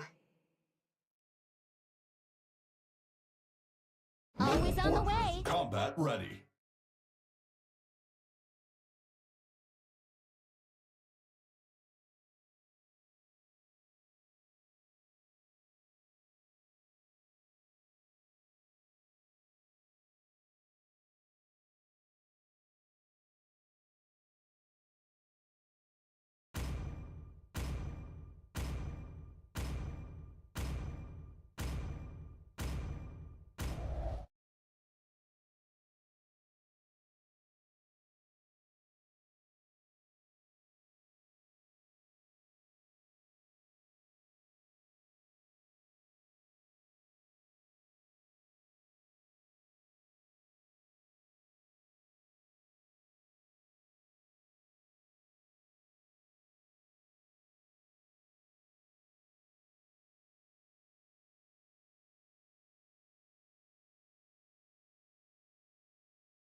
And Thija bhai, my white was muted and you guys didn't even tell me because let's forget about that. We are in the game. And it is gonna be between Shadow Esports onto the blue side and onto the red side we have 8 minutes. Oh wait, nahi. Onto the red side we have Shadow Esports and onto the blue side we have 8 minutes and the draft. I just explained you guys the draft, man. But at the end, it doesn't matter. They have it. If they're onto that lemon onto that low HP, will he get killed here? But no, this might be bad, especially with the Matilda there, because she will be providing the damage. She is onto the quantum charge here. Risey. But the thing is, the lethal battle has been won by 8 minutes, and at the same time, the CC is harassing that Distro G. 1 HP here. He dashes onto him. That just gave them the advantage right now, right? Distropaji, he should recall, but no, he understands that the backup is here. And the thing is, ठीक है भाई, as a viewers, you guys should have a responsibility. I was streaming here in the draft. I was failing the draft, but nahi bhai. Ay. Sunny casting का क्या हुआ? Thank you, dude. Bhai, there you are. Thank you. You are the real one, bhai. You were the one who pointed it out. I checked my mind, but at the moment, bhai, look at that. Shadow Esports is providing that pressure. We might see a first blood here as well, but no. And let me tell you guys, this Harriet player, you guys know him because he is a Goshen player as well. He is none other than I7. He just changed his IGN and it is going to be chalked. And at the same time, the first turtle is going to be there. And we do see some gank onto that Distro Paji here. Okay, Distro, good. And at the same time, Ben 14 onto that low HP here. He can go down here. The Dancing Blades has been used here. The coup from misses that Flicker, well, not even Flicker S1. This might be disastrous here. 8 minutes. You cannot give them the chances, especially when the Harriet is there. That's the I7. The got a perfect gank. The Flicker is there as well. And yeah, Shadow Esports, just like that, will take the game back in their hands here. T1 Sen looking for an opening at the moment. He does have the retribution. He misses that jump. Fedrin takes that turtle at the moment. And what a beautiful game that was. Game में थोड़ी spend करना है. Yeah. Get those PP points. Those are actually prize pool points. I know how your mind works. You dirty people. But at the same time, look at that. The rotation from the goal leader was there. So the chart, he knows his ABC, right? And Molan here, he needs to provide that vision. He needs to get to that level 4 to, utilize his kit. Which at the moment, look at that. The Matilda is going to be going to reach that level 5. And he is onto that 2-5. That 2-5 has that level 4. The shot can go down. He did pop off his ulti, but where is the backup? It is gonna be Kufra who gets taken down here. He falls up that dimensional ulti at the moment. The things are not looking strong here. And onto the bottom lane, the CC gets harassed. Distro Paji finally getting that revenge here. RRR 1-3-1-2 didn't stand a chance there. But at the same time, the heavy spin was there. Ben 14 gets taken down. So 8 minutes are not going down with a perfect dance. They had the Matilda there. Still, that Eve gets taken down. So that's actually condemnable. How do you say? That's actually impressive. I'm going to just change the word, right? That's the thing. Look at the turret freezing the lane. He understands that he has the higher advantage here. He is onto that purifier as well, so they cannot take him down. That's the thing, right? The Akai is there though. Okay, the two from misses that jumpy yet again. They have a Lilia as well, so the Lilia will provide the damage. Lemon onto the backline. She can go down here. He was taking the red damage here. The backup is there. Matilda providing that shield. Arlet is rotating to the top lane. This can be disastrous for 8 minutes here. Heavy spin gets used up. Lemon onto that 1 HP. The turret will help them. They need one more damage there, but no. Sen gets taken out instead. It's the turtle time. They are chewing up all the gold as well. CC decides to join the party as well. But the Disco Paji will provide them with a shield, and so will the Matilda. Look at that Molan jumping all over the map here. They want to contest for this turtle, but they don't have a hyper at the moment. This Kufra is missing so many jumps at the moment, and look at that Shadow Esports. They want more. They want more. And that's a mega kill right there. Osiris gets taken down. Kufra pops that ulti. Kufra gets the perfect set, but there is no damage. She gets slapped down here by that Fedrin. And meanwhile, CC farming onto the bottom lane. She could have pushed, but then again, she wants that level advantage. And honestly, I don't think so. Yeah. The Shadow Esports, they don't have an answer for RRR 1312 here. Even though this Topaji goes, he gets taken down onto the late game, but this might be bad. The Vengeance has been pop up. Matilda pops that ulti. The swipe is there as well. Dimensional manipulation is there. RRR 1312 gets taken down. And look at that Lemon. He will take your creeps all day long. He knows that the level is the advantage. And they are onto that Lilia here. She does have that ulti. And they are soaking up the damage so good here. Lemon, he understands he has the advantage here. Lilia pops off that ulti onto the back line here, but the slap is there as well. Inside the turret, the Kufra, the swipe, the Kufra. What was that? Shadow Esports. That move was calculated right there. 8 minutes, didn't realize what hit them, but meanwhile, they will take the top lane objective as well. They're having a tough game here. She is 2-0. She is the last hope for his team as well.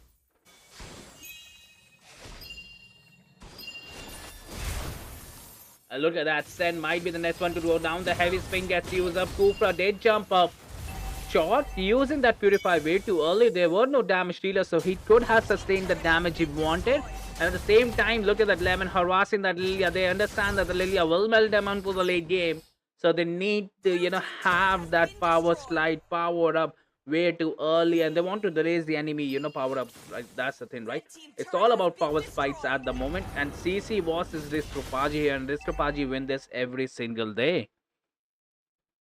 8 minutes are gonna lose in 8 minutes. I don't think so. They're gonna survive till 11 minutes, it seems like. And look at that, CC sustaining the damage. The tie was there as well, so good.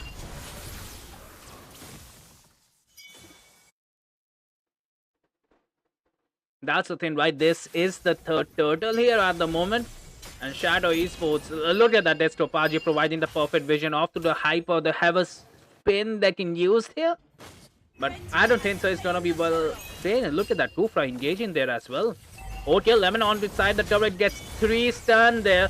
Let onto the battleline, dashing all over the map. It's a 5v3 situation at the moment. 5v2 people. CC survives onto the 1 HP.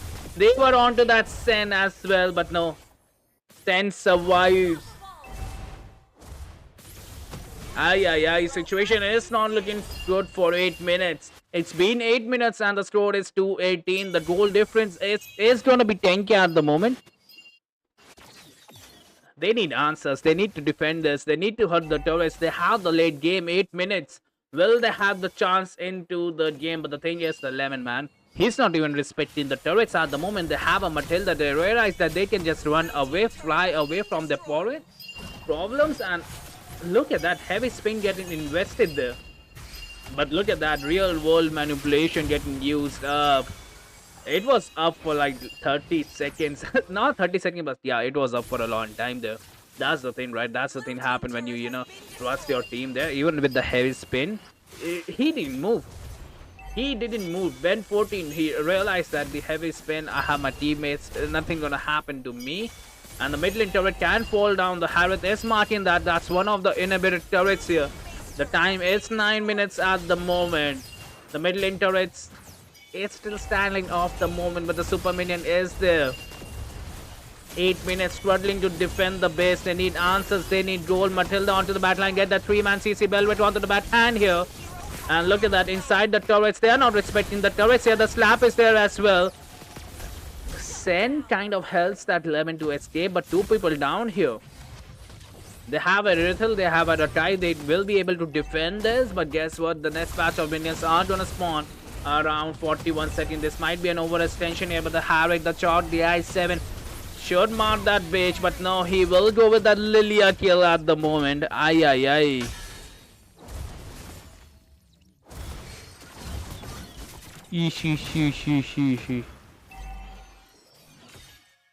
All the turrets has fallen down. It's been 10 minutes. Shadow Esports, they should realize that the simple Lord here will close the deal and they will move towards the top 16. And right now, 8 minutes, they need a miracle here. They need a miracle. They need the goal. They need the items. They need a perfect gun. They need over... The thing is, they need an overextension here. They need mistakes here for the Shadow Esports. But I don't think so they're going to get that.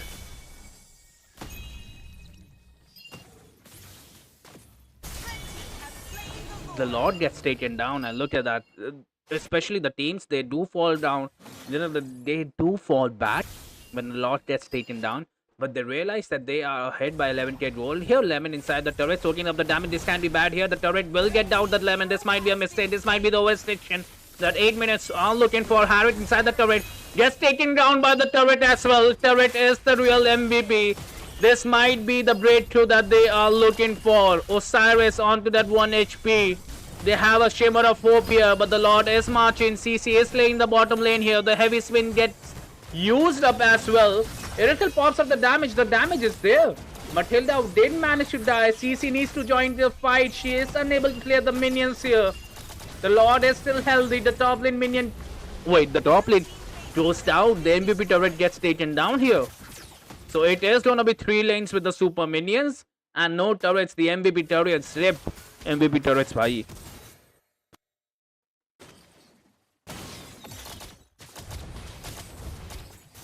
8 minutes, they needed a miracle, and I think that miracle was right there.